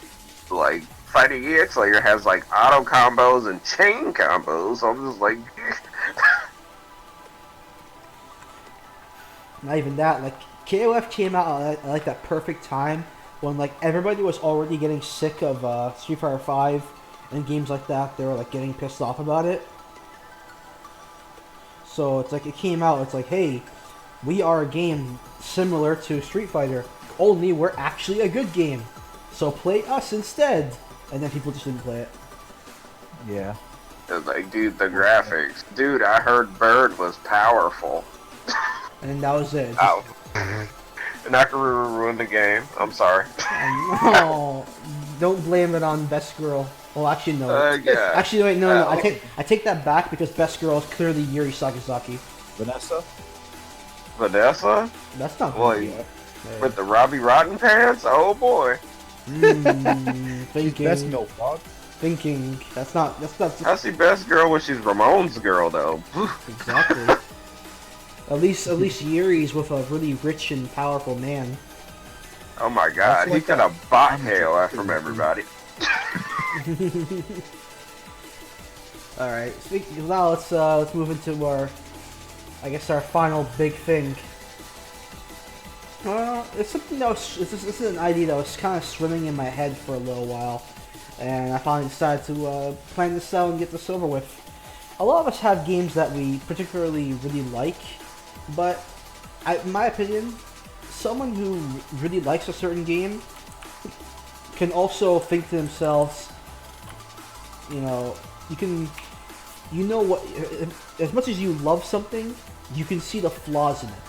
So, in this sort of thing, we are going to talk major shit about our favorite games. And everybody else, we all now currently have our lists, so we all know what each other's our top three examples of games we all liked. So, I guess we'll... Bram, go first. Well, why am I being called? I want to make fun of BlazBlue. I want to make fun of Tales of the. I want to make fun of Tales of the. Alright. How about you guys play Street... Yo. How about you guys play Street... You guys should play Street Fighter 5 to see who goes first. Like, Sir, Alright, on the count of three, we say rock, paper, or scissors, and that's who goes. Alright. 1, 2, 3. Rock! I win. Ah, you got You me. said scissors after I said rock. What the fuck? And I choose you going first. I said it at the same time, my guy. Alright, so don't just get over. Alright, Bram, you'll tell me why do you hate BlazBlue Central Fiction so much? Why do I hate BlazBlue Central Fiction? That's like the dumbest question I've ever heard. BlazBlue Central Fiction is by far one of the most imbalanced fighting games I've ever played in my life. Have you tried playing that game as Noel? Seriously. seriously, that game and its fucking shitty mechanics, there's no way you can win it Noel. Like, how are you gonna open anybody up? The moment I try to go for an overhead, like, the game tells you to, like, go for mix-up, right? I go for an overhead, and then Susanoo just kills me. He does, like, overdrive, and then he kills me. I mean, he just kills me! He just kills me! He just kills me. He just kills me in one hit. He does, like, 10k, and that stupid combo of his where he does all his moves. Like, how on earth is that? All his moves. That is, like, the most... That is, like, the move ever. How am I not going to win by spamming the B move? That's what the tutorial told me. It told me that Noel's drive is really good, and having to deal with Susanoo, the best character in the game, this is fucking bullshit. Okay, Susanoo's the best character in the game, by the way. Anyways, also, I hate it. I fucking hate the way that they balance the game. For example, look at Izuo. This character has been privileged for over 3 years now, and she continues to be privileged. Somebody at Arxis really likes redheads or something. I don't get it. But she is mad good, and she continues to be good. Because somebody thought Izuo is now going to be the new waifu of the week while they keep nerfing Noelle. And of course, they decide to release 2 new characters without even playtesting them, Nine and Izanami. And guess what? They're top tier because somebody at Arxis was stupid enough to release 2 characters without even thinking about them. Geniuses. I tell you, these guys are geniuses. They decided to release 2 characters without even thinking about them. They're basically boss mode characters at that point. Like, you're gonna tell me Nine and Izanami weren't that overpowered? They were that overpowered. They were absolutely that overpowered. And then they add, like, a bunch of new characters like Jubei who aren't even that good. Like, you're gonna ask me to pay, like, $9 for, like, a mid-tier at best character? Like, when Dora first saw him, he was like, oh, Jubei is fish. Like, that's how, like, and you asked me to pay, like, $9 for that? When I could play the free, top-tier, easy mode 9. No, in Arxis, that's not how it works. That's not how it works. And don't even get me started on the story mode. The story just goes out of its way to add more useless waifus like Mai, who had no reason to be in this game, except for 2 gigantic reasons on her chest, and that's it. Useless, awful characters that are just there for their breast, like S and Mai. That's it. All they do is add more waifus. It's all BlazBlue does. It just adds more waifus. Like, there's probably more waifus than actual male characters in that game. That's how overdone it is. And the story is a mess. It makes no sense. Like you have to be high to sort of maybe understand it. Maybe. If you're lucky. Maybe understand it. It's pretty bad. It's pretty bad. Like, seriously, who the hell calls their main character the Blood Edge? Like, what the? That's like some 12-year-old shit. Not only that, like, you have to deal with this fucking Harry Potter wannabe who thinks he's evil because his dad is a JoJo's character, and you have to also deal with, like, what else is there? You have to deal with this guy who thinks he's Johnny Bravo. Yeah, like, these characters are so lame. You have to deal with what if Kai was an asshole. Literally, what if Kai was an asshole? That's all Jin is. What if Kai was like a jerk? Man, I hate Jin. Like, seriously, these are the most uninspired, plain, boring designs ever. Like, Ragnar looks like Dante. They just saw Dante. It's like some dude was, Mori was like, yo, Devil May Cry 3 is so sick, bro. I love Gunslinger. And then he was like, yo, I'm gonna make Dante my main character. And like, have you seen Hakumen? That's his OC. That tells you the capacity of creativity for that guy. If he considers Hakumen his own creation, that's pretty boring. It's a mecha robot samurai guy. It's like he watched Gundam for the first time and thought it was cool. Gundam is cool. What are you talking about? I have to make fun of things I like, okay? Alright, is that good enough? Like, Yeah, I don't know. I I don't know how any of us can follow that. That was really Alright, good. so who are you calling next? Listen, I'm getting my revenge. I'm calling Jaybizl. To make fun of BlazBlue? No, you can make fun of you listen to one of his games. Yeah, make fun of Tales of the Abyss, you little prick. I don't know how to make fun of any of my games. I like them. Why would I fucking make fun of them? You're so whack. You're so whack. Holy shit. You gotta find flaws in it. If you truly love something, you can find the flaws in it. Alright, well then I'll say Warframe then, dude. No, he already Just a told you. Shout out. Susanoo is not top tier, and he never will be. Just want to put that Oh, out there. Tales of the Abyss. Oh, I see. I didn't understand the... Well, Tales of the Abyss. There's nothing wrong with that. I mean, I guess there's a lot of them. Come on, there's no perfect Tales game. They're great. It really is. I mean, Okay, I guess. I mean, to be fair, I mean, it's Tales. I mean, the series is never that good to begin with. Oh, damn, it's like that. Like, he's like, oh god, he hates every Tales game. I don't know, man. Like, I don't know, man. You guys fucking make fun of it. I'll just defend it, I guess. The whole point is you gotta rip it. You gotta rip it a new one. You gotta find flaws. I mean, I can't rip it a new one. It's a fucking good game to me, man. Like, I mean, typical. I guess it starts off. I guess it starts off pretty fucking slow, and the main character is pretty hateable until around the end. I mean, that's not a good thing. If your main character is not likable for like the entire game, then until the very end. Yeah, it's pretty true. Until around the end, like, it's pretty unlikable. I think Ragnar the Blood Edge is the coolest name ever, and I made fun of that. Okay, just make fun of your game, goddammit. All right, I guess. God damn it, man! Come on. I mean, yo. I mean, yeah, like Go ahead. How many years has it been between like Tales of Symphonia and until Tales of the Abyss? How many years has it been between the two? Oh, I don't even know. Like, probably like fucking like 3 or 4. I don't know. Yeah, how many years has it been, and they didn't like do anything to change and fix like the battle mechanics? Oh, it's the exact same thing. They did fix the battle mechanics. They added sidestep. Oh my god. Tekken. So, yeah, they made it like bad. So they made it based you can off like free run in it. Yeah, they made it like based off like one of the worst 3D fighting games ever made. All right. I mean, it was ball step. Oh my god. Yo, does it at least have a sidestep button on like second? Yeah, dude, there's a fucking free run button. You could go anywhere you want at any time. Whoa. Yeah, man, it's like fucking mind-boggling. It's lit, bro. Yeah. I mean, they slowly improved it each game, but you know, they yeah, it did slowly actually. improved the game until Grace's F, and then never improved anything again. Anyway. Well, come on, let's be real. Exilia 2 is lit. I fucking love Exilia 2. It's okay. I like Xillia too, but Grace's F is my shit. At least make fun of right. Warframe then. Come on, just pick a game. I can make fun of Warframe. That's pretty easy. It's Alright, not you can- noob friendly. You guys are noobs if you don't fucking like that game. Or I'm sorry, it's not noob friendly. Like, you know, it's very grind heavy. It's it costs money for new Warframe slots, but you could just like fucking panhandle in the chat if you really wanted to for platinum, the universal fucking currency in that game. There's like a lot of like Warframes that are broken, like play the game for you. Like Serum Prime, you just fucking put one of her clones in the middle, throw some like shit on it, and they'll just play the game for you. So yeah, I mean, Yo, the game is so the Warframe is so bad that you have to like get someone to play it. You make the game play it for you. Like, I don't even want to play video games today. just that specific frame. It has horrible fucking RNG, to be honest. Like, you have to like be praying the RNG Jesus to fucking get what you want to get in that game sometimes. But you know, that's what I like about it, to be honest. But yeah, I don't know.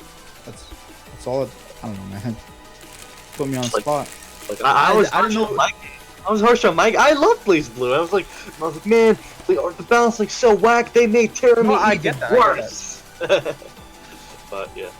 But yeah, like I don't know. I thought we were coming like in with a different mindset when we were talking about the games we like. I I said didn't know we're gonna be making fun talking of it. shit about our favorite games. I know, but I thought like you guys were gonna make fun of it, and I would just defend it. That's what I picked up on. No, the point is you gotta look into yourself and see what the true flaws from yourself. Yeah, I mean, getting the mastery rank 25 in that game is like fucking nearly impossible. It's like maybe 5 people did it. Yeah. Yo, a game's max rank is so bad. Only 5 people actually want to slave themselves to actually do it. Oh, the Archwing system in that game is fucking like the worst thing ever. It's like Star Fox, but not as nowhere near as good. Like they tried to make like a Star Fox clone, and like it's pretty bad. Like controls are bad. You can fly around like in space and shoot shit, but it's like it sounds cool, but it's not good at all. Damn, you It's gotta, like you gotta be pretty bad if you somehow make a worse version of Star Fox Zero. Mm-hmm. Yeah. I mean, yeah, I guess that's about it, eh? Alright, who are you calling out? I'll call out you, Saito. Alright. About Undertale. Oh, You want me to talk about that game? You mean Earthbound ripoff? You mean cringiest game in existence? Tumblr mother, like holy crap, Yo, so bad. the SJW game that everyone and their mom can never ever get away from. Yeah, straight up. Yo, shoutouts to going through like a pretty decent beginning and middle part with the ruins and then the snow. What's Snowden? I haven't. It's been a while. Yeah. So you go through ruins, pretty alright. It's pretty good. You go through Snowden, it's kind of funny. And then you go through Waterfall and you start to like kind of give a shit about these characters because it wants to give you empathy and stuff. And then it's like, hey, by the way, we're gonna pad this game out for like an extra hour for no reason, and we're gonna call it Hotland and Core. And we're gonna put like the worst. We're gonna have like the worst puzzles ever in like RPG history, and we're gonna waste your time for like literally 15 minutes as you go through this. Unless you like look up on a walkthrough, you're gonna go through this spot with like a whole bunch of steam like platforms, and it's gonna move you around in different arrows, and you're gonna have to go through this. While meantime, you got a bunch of like annoying random encounters with monsters, where like after you've encountered a monster for the first time, and either killed it or did the spare mechanics, so you can actually you did this stuff where you get to spare it. Once you've done it once, you don't need to do it again and again. So when you keep fighting, a Vulcan and a Pyro, 4 times in a row, you're like, okay, come on, I don't want to do this. I want to pick unhug, then hug, then heat up, then dodge the fire, and then go through this, and then the screen starts shaking. Then I pick spare. Let's do it again 4 more times. And then we have the Knights, and then we have the magics, and then we gotta do that part. Make the knight go to sleep, and do this thing, and do it again. And like shoutouts to the core song interrupting the amazing battle theme. So I'm like, damn, now I have to listen to this song when I want to hear the battle theme, but this song overwrites everything. Shoutouts to the core theme overwriting everything. So now we have you're supposed to be able to do a trick against the magics to make their orb play a secret song, but core is like, nah man, I'm like the Bang Kishigami song, I interrupt everything. I'm like Trombe from frickin' Super Robot Wars, I just interrupt everything. I'm in charge here. Shouts to here's a personal kind of shot at Mr. Toby Fox. Yo Toby, let's create a character sprite and backstory for let's create a character that looks like objectively better than our main protag sprite. Make this character look nicer, have a better looking sprite, better color scheme, better face, actually have a personality. Make them the narrator of all the text that you're going through the game. Have us name this character. And then we can't actually technically play as them, and you yourself refuse to make merchandise of this character officially for asinine reasons, for no actual real reason. Yeah. That's Kara in a nutshell. Fuck you, Toby. Give me some fucking Kara, Rich. Put this character in Smash Bros. Fuck you. Anyways,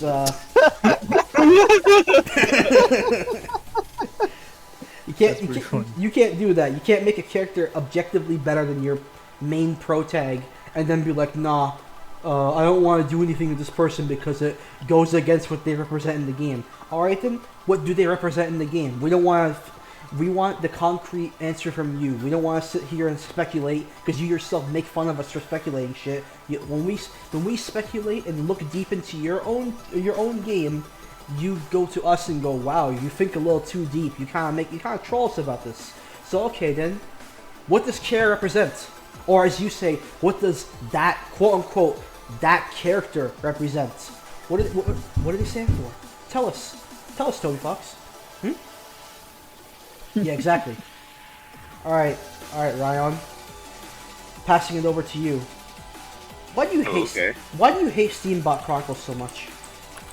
Fucking god, those fucking controls! Oh my fucking god!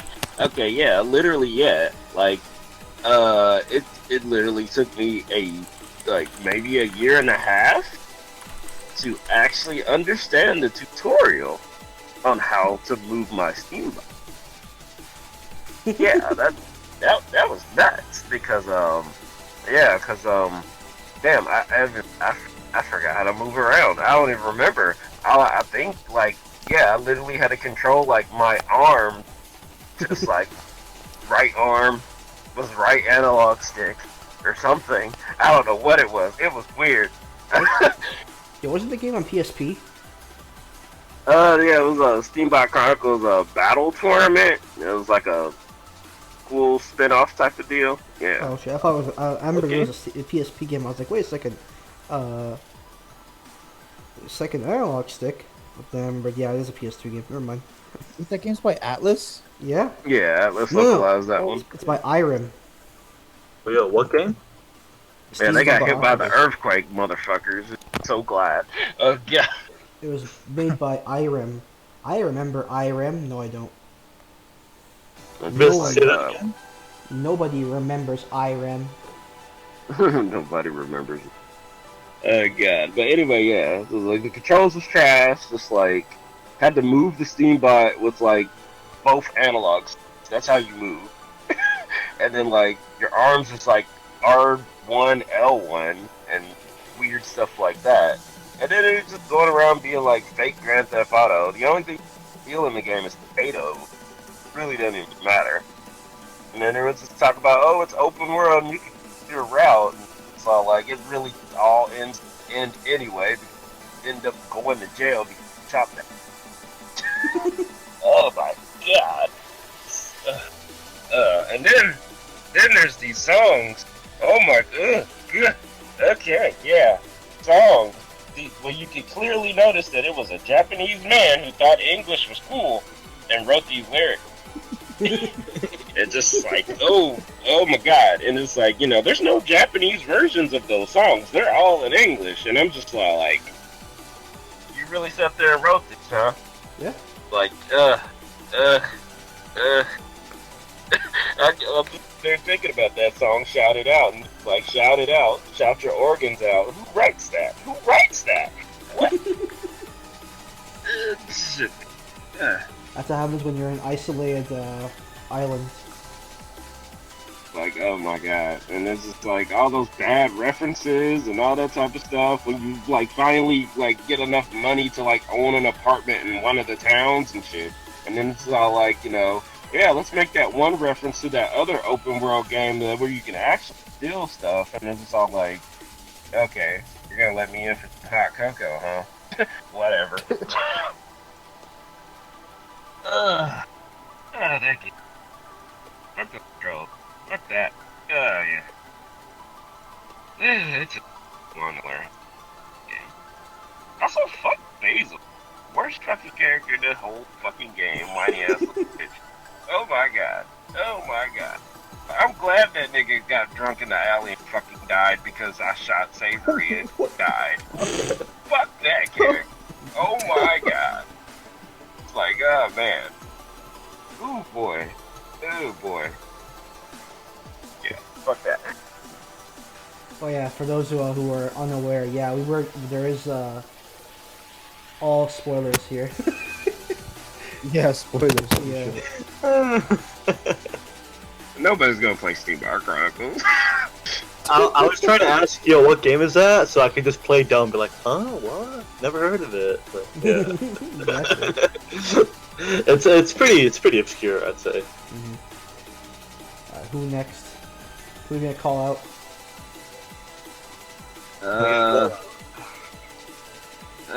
Yeah, I call out Bram. Again! Oh my goodness. Oh my goodness. Alright. Which game you want him to talk shit about? Darn. Take this again.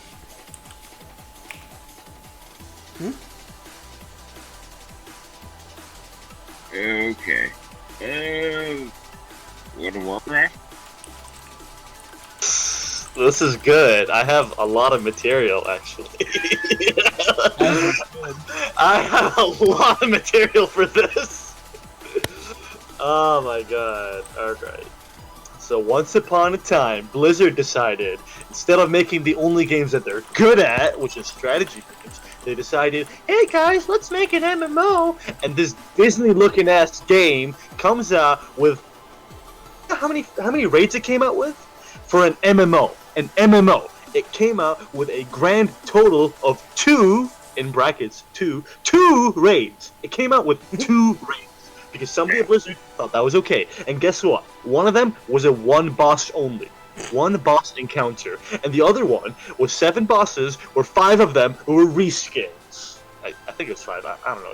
It's been like over 10 years. Coming to think. That sounds good. Yeah. And also, in this lovely game with 2 raids at the start, they decided, hey man, raids are actually 40-man, but technically these 10-man dungeons are actually raids, because it's not 5-man dungeons. Because Blizzard thought they were smart or something, I don't know. Like, they still think they're smart to this day for some reason, I don't get it. Either way. In this horribly unbalanced mess of a game where every class had only one viable spec for PvE or one viable spec for PvP, and they were never the same, by the way. Just in case you thought you wanted to play a specific kind of character, too bad. Blizzard doesn't give a shit, and neither should you, because their balancing is fucking garbage. And it still is to this day, looking at you, Overwatch. Their balancing is awful. For example, you want to play a paladin tank? No can do. You can only heal. DPS? Nope, only heal. And guess what? If you wanted to level up, you had to DPS anyway. So you had to DPS and get DPS armor for no reason, because you were going to be a healer once you got to level 60. And guess what your DPS rotation was like? Seal, Judgment, and Auto Attack. That's right, Auto Attack. The most entertaining play of the game. Auto Attack. You look at your character swing. That was innovative for Blizzard. Somebody thought that was really cool. Because they were going to make expansions, right? They were going to make expansions that were going to fix these issues. That were going to make the Druid actually useful instead of being a class that's only brought for one spell. Imagine, your class is only useful for one spell. It definitely makes things easy to play for that class. yeah. Imagine being like so scrubby that they had to bring you for one spell. By the way, this is all a little bit over exaggerated. It's not that bad, but anyways. So they were gonna make a new expansion. It's called the Burning Crusade. What's the worst that could happen? Oh, I know. They decided to increase the no life. So back in vanilla, there was this thing called rank 14 for PvP, and if you wanted to get to rank 14, you had to spend an average of 15 hours a day. 15, 14, something like that. Imagine being that much of a no-lifer.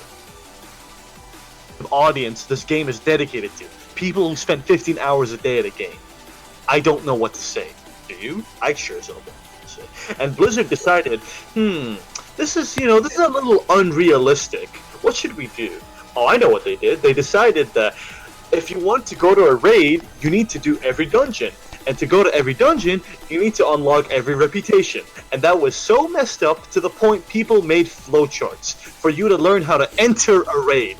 Not finish a raid, no, how to enter a raid. Enter. Just get in. Hear the music. And then after all of this, what did Blizzard learn? Blizzard learned that this game was too hard on the little scrublets. So what were they gonna do about it? They decided to make it the dumbest game ever. So it went from a game where it was unbalanced and hard to a game where every class does the same exact thing with a different flavor. Ice cream and chocolate. Sorry, chocolate ice cream and vanilla ice cream are both ice cream, by the way. So that's the game it's like right now. Instead of pizzas and apples, it's what kind of flavor of ice cream are you? And you better hope that Blizzard likes you, because someone right over there might not like mint chocolate. Your class might suck because they didn't like mint chocolate. Yeah, I like mint chocolate. Too, by the way. Anyways. So because of this, they decided, hey guys, let's make sure that every class does the same exact thing. No class has any unique privileges. The only thing that's unique nowadays is racials, because factions don't matter. Because everybody plays on Horde if you want a PvE, and everyone plays on Alliance if you want a PvP, because of how dumb racials are. But it's okay. classes can't have anything unique, Blizzard said, as they decided to make a dumb race after a dumb race after a dumb class. But it's okay, because Lord Blizzard is watching out for us by giving us very intriguing classes, such as the Arcane Mage with an amazing cycle of click 3 spells in a row, over and over and over again. If that isn't innovative, sick, and creative, trademark, that I don't know what is. But it's okay, because they care about the story now, which they managed to make even worse. Oh, no. Imagine an RTS game manages to explain a story better than an MMO where you are allowed to explore the world. A Warcraft. In a nutshell. Yeah, I think I've talked enough shit about WoW. Alright. It's not that bad. It's not that bad. I'm just messing around. Before you call out your next person, just gotta make sure one thing. We are going into this pretty long. We're almost 2 hours in, so unfortunately, while we originally had 3 games per person on our list, we have enough time only for 1 more per person. So I guess enough for me, anyways. Yeah, so it's pretty late. Yeah, it's just, in general we've been running pretty late. So I guess so. If you're gonna call the next person, try to pick something very juicy from each person. Let me take a look at this. Let's take a look at this list. Yeah. Okay, you know what? I actually want to see you talk shit about this game. I'm gonna pick you for Virtua Fighter 4, my guy. Oh shit! All right, you got me for You talk shit about this game.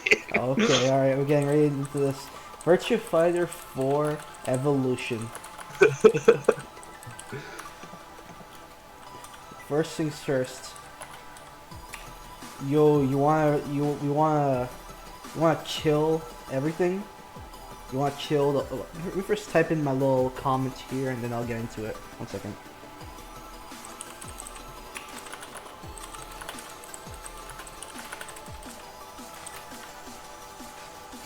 As for those who obviously can see from the screen thing here, Virtua Fighter 4 was notorious for one major thing. The game was incredibly hard to play, to get good at it.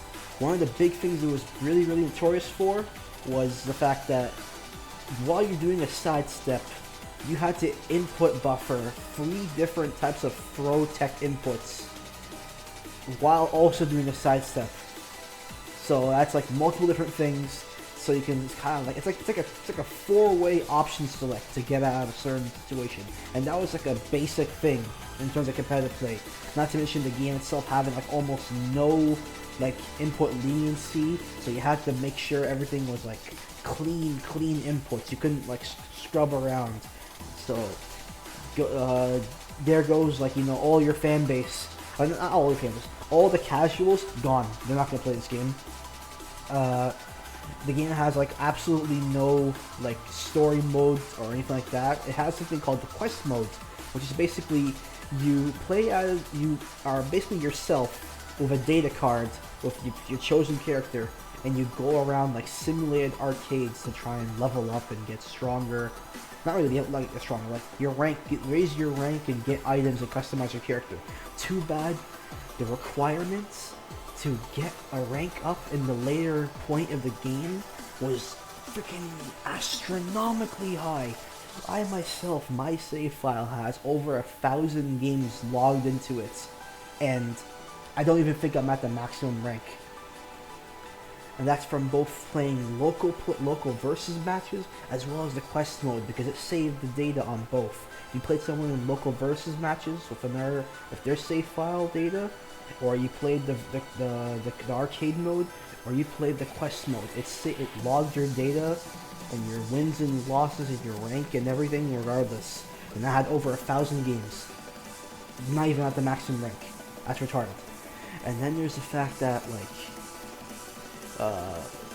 the game had this it claims to have this robust, insane training mode with all these options, and it's like no one actually knew how to actually utilize all these options, because unless you were actually like an insane person who loved Virtua Fighter, you had no idea how to actually save this stuff, because this was the first of its kind to have this sort of training mode options.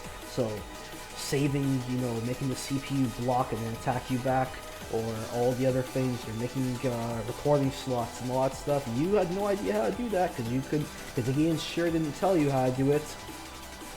And you know, shouts to the fact that it was an upgrade of an already existing game, Virtua Fighter 4, for full price. It wasn't even like marked down for cheaper. So people who already bought regular Virtua Fighter 4 the year before are like, what the hell? It's already an upgrade version for 60 to 80 bucks. And all they did was add 2 characters. One of them was kind of not so very good, and the other one was like obnoxious. And that's some continuum shift extend shit going on. Yeah, exactly. So at least if you lived in North America, it came with that bonus thing that was called Virtua Fighter 10th Anniversary Edition. Oh wait, never mind. All that is basically the game, the exact same engine as Virtua Fighter 4, but with like models based off of Virtua Fighter 1. But it's the same engine, so it's like, oh, we're actually playing VF1. No, you're playing VF4 with like a skin on top. Texture hacks, mods, before they were a thing. Yo, shoutouts to the fact that like all the voice acting was recycled from Virtua Fighter 2 and 3. Yo, shoutouts to the fact that like unless you were playing Akira, you might as well not play anyone because he was like he was always S tier, but in this game it was like the most biggest S tier ever in like the history of Akira's lifestyle. Like they actually had to nerf him hardcore in VF5, and he was still S tier in the next game. That's how hard they had to nerf him. You ever seen those videos of the memes where people got hit by Tetsuzanko and lost like 70% of their health in VF5? Yeah, imagine that being like roughly his normal damage, not in counter hit. That was Tetsuzanko in VF4 Evolution. Yo, you want to do like 11 to 20 inputs, and you gotta do them clean for a basic hit, for a basic string. Yeah, that's an Akira player right there. My hands still hurt to this day from playing this character. I look at the command for the original version of his what they call it, the stun palm of Doom. I look at that command and I get PTSD every time I see it. And then when the game itself has this like unlockable video of this dude playing Akira with one hand and doing these like crazy combos. He's like, look at me, look how good I am. I'm like, fuck you, buddy. One-handed motherfucker. This guy's like Desk before Desk was a thing.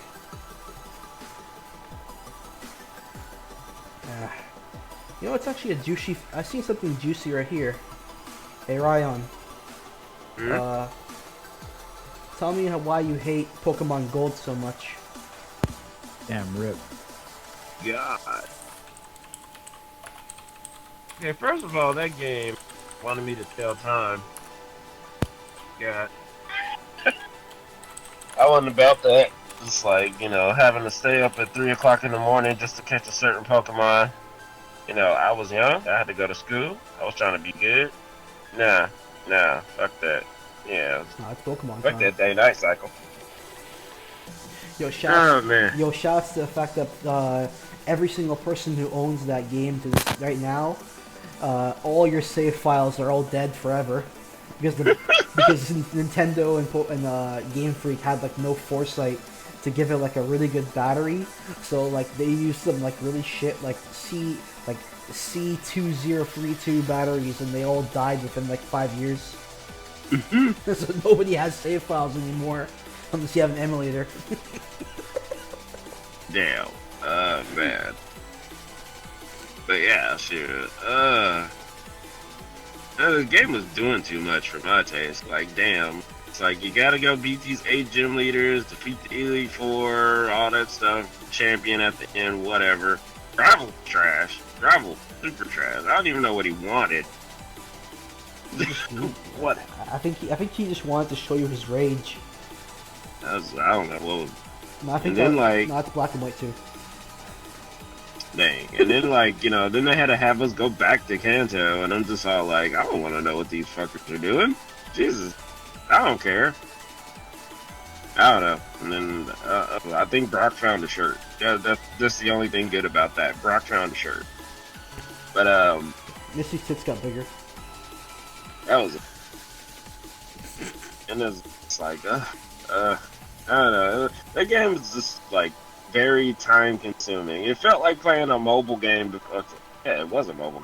It felt like playing a mobile game, and I was like, and it eating my time was like me paying money for like premium coin. That's what it felt like. Oh, fuck that game. No, I actually love that game. Oh my god. Gen 2 Sabrina. Oh, the hentai folder is so big. Okay. Oh.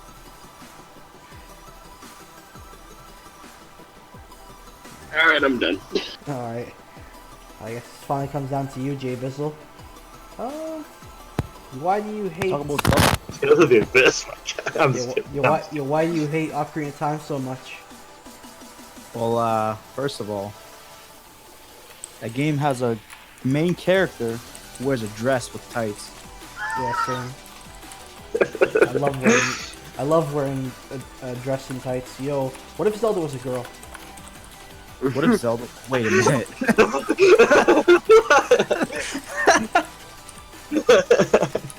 Oh my god, you're so late. Holy shit. You know? Yeah, and like, what kind of instrument does he play? Like, what kind of manly ass instrument is an ocarina? Like, come on, play like a guitar or some shit. Yo, real talk. When I first saw the Ocarina's, like the graphic for it, not the Ocarina of Time, the regular one, the fairy one, I seriously thought it was a turkey sandwich.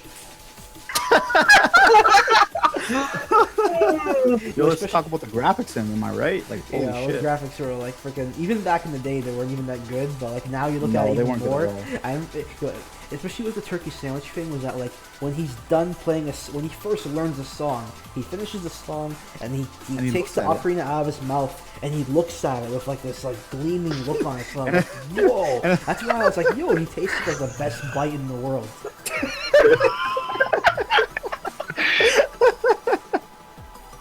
Yo, that's actually pretty good. Damn. So he like follows all these fucking Princess Zelda around after she gets stolen away, right? Mm-hmm. But in the end of the game, spoilers, she doesn't get to bang the bitch. Like, what the fuck is that shit? Yo, I mean, she held his hand really affectionately. Yeah, and then made him a kid again. Like, what the fuck? Yeah. Yeah, that, like, holding hands is sex in Japan, so whatever. Yeah. She was like, Yeah, you're not wrong. She was like, hand me the ocarina, and she holds it and looks at him really like attentively. Also, like, the fucking archery in that game is like, there's no reticle, so you just kind of have to like guess where you're aiming. Yeah. Like, You know what's the best part about the reticle is that your bow and your slingshot have no reticle, but yet they gave a reticle for the hook shot. So it's like, what the hell? the hook buddy? shot, yeah. Like, what the fuck? Because they wanted you to know like what surfaces you could use it on. But anyways, No. When you use the hook shot, it has the red dot no matter what you aim onto, whether it's attachable or not. oh, you're right. You're absolutely right. You're right. So like, You're what right. the fuck? Why did the bow and arrow have the same thing? I don't know. There's no red dot. I think that they didn't even finish doing it. Yeah, not to mention like that fucking water temple, bro. Like, come on. Like, Oh, how you yeah. expect a 10-year-old to fucking play that shit and beat it without a strategy guide? So you know they're breaking the money on them strategy You know, guides. that's Like, what the fuck, bro? my favorite thing about the water temple is having to press start, go to the boots, equip the boots, press start back to go into the game, and then press start again, take off the boots, put them back on.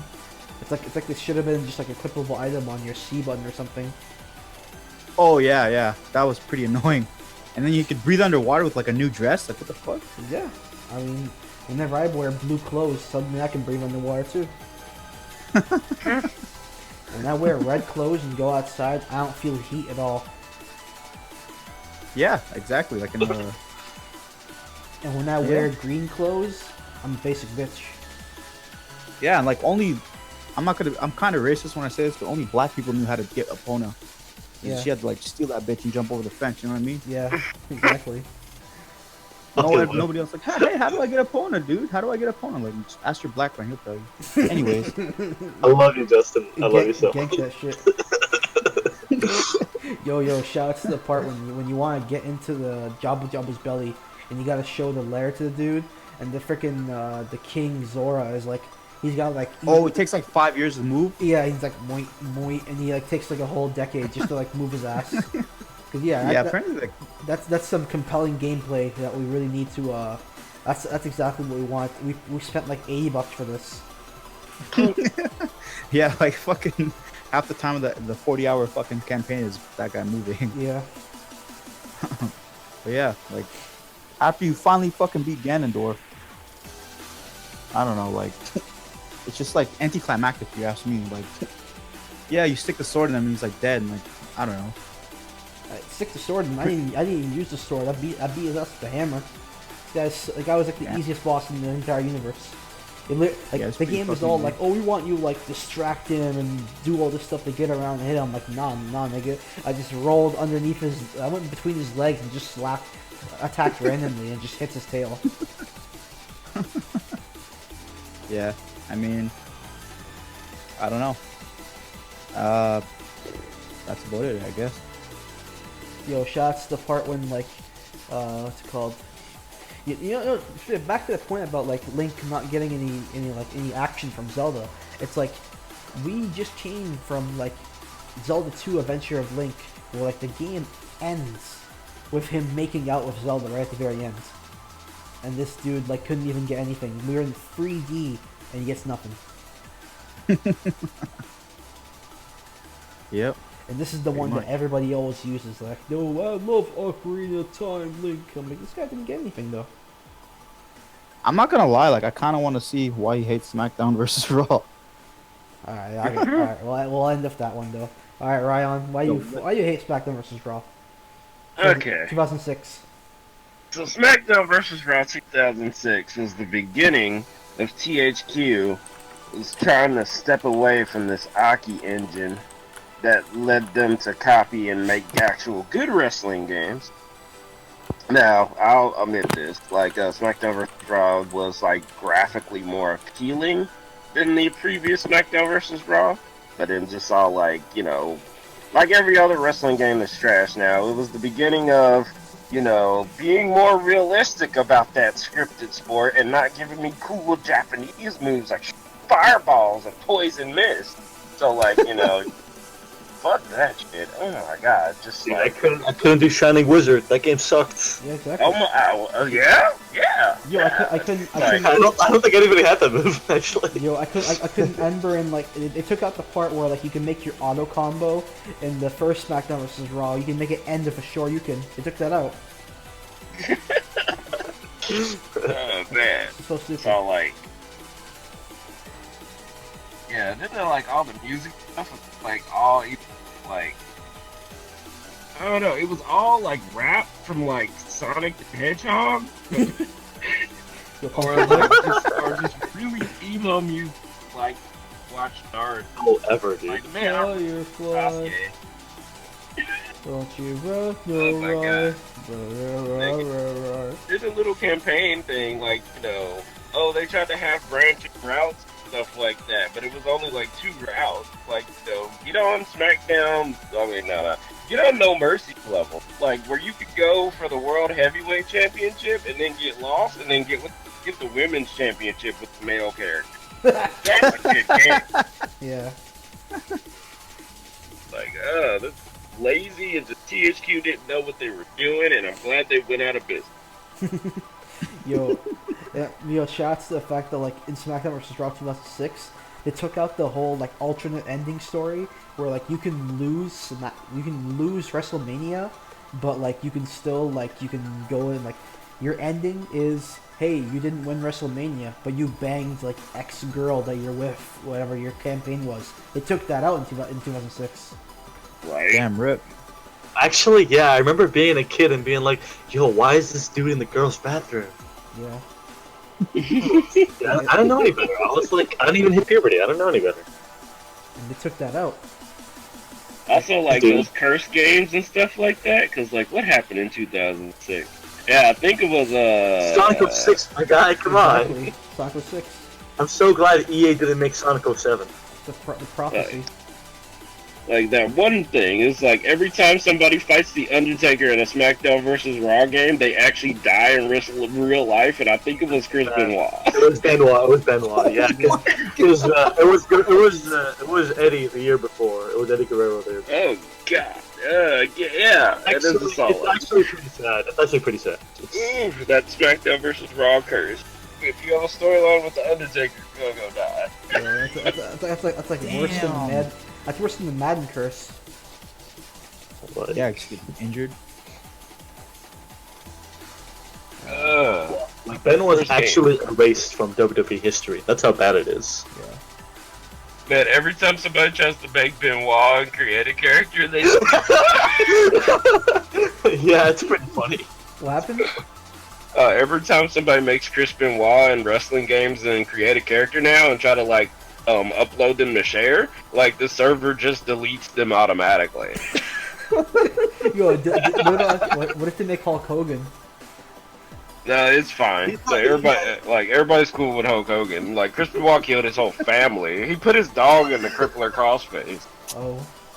Like, dude, I'm just gonna say, do you think Vince cares if like Hogan says the N-word? Like, I'm just being honest. Do you think Vince actually I don't cares? think he cares at all, dude. Like, as a black person myself, if Hogan would have said the N-word near me or at me, I would have been like, dude, he just called me a nigger.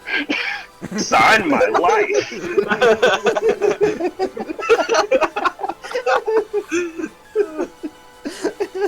Oh my god, dude.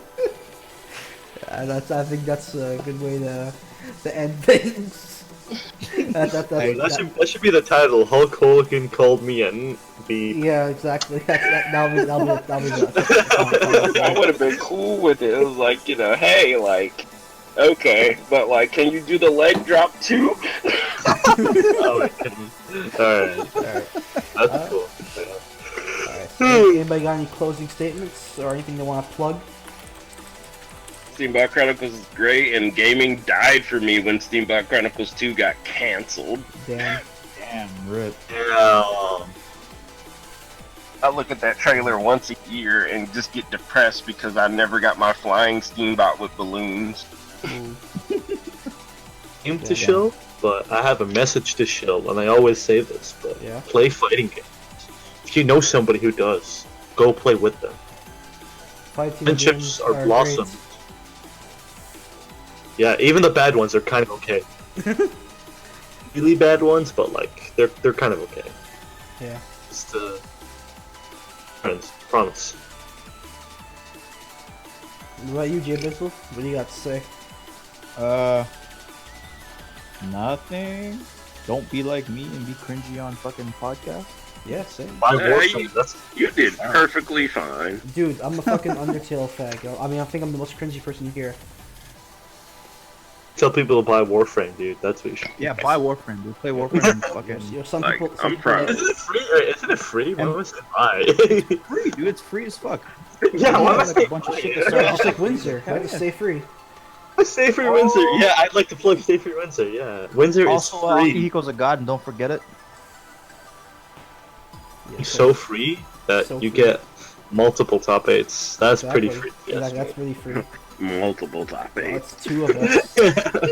Windsor is so free that like two. Windsor is mad free, bro. It's Mad so, free. it's so free that two of the people from Windsor like consistently got top 8s like 4 years in a row. Alright, that's enough. That's enough jokes for now. That's enough jokes. For now. Alright. But yeah, just Closing give statements. yourself fun. Love yourself. That's what matters most. Yeah, hell yeah. Closing statements from me. First things first. First announcement I'm gonna make is that they most likely, despite E3 being probably gonna be rather crazy, I will say in advance that next week we'll most likely not have a podcast, so we can have a bit of a break. Mostly because some personal things are gonna be going on that day, so I don't want to like keeping it up. Next thing to say is if you're awake right now and somehow watching this, you're probably staying up anyways. So when you can, you should definitely watch Saints Gaming Live, which is going to be during this Saturday. They got they got Smash Bros. Melee, Smash 4, Overwatch, Hearthstone, all that crazy esports goodness. Watch their tournament there. Shouts to your boy Danners and all the things that he's been doing. Yeah. He was even here on the podcast last time. You watch his stuff there. If you do watch the Saints Gaming Live, give him a shout out. Let him know that I told you guys to watch his stuff. Also, Frisk for Smash. You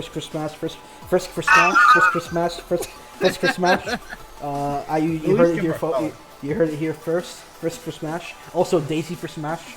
You heard it here. I'm calling them both. Mostly Frisk, but yeah. Alright. Y'all have a wonderful. Y'all have yourselves a wonderful night. And stuff.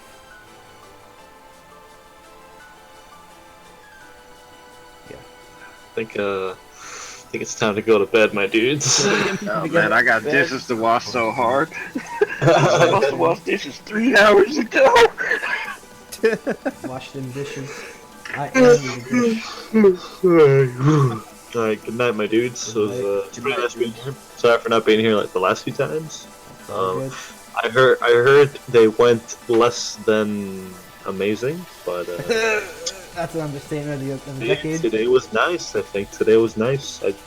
I'm afraid I might have talked too much, but besides that, I think today was pretty nice. It's alright. I actually enjoy your voice, so that's cool. Yeah.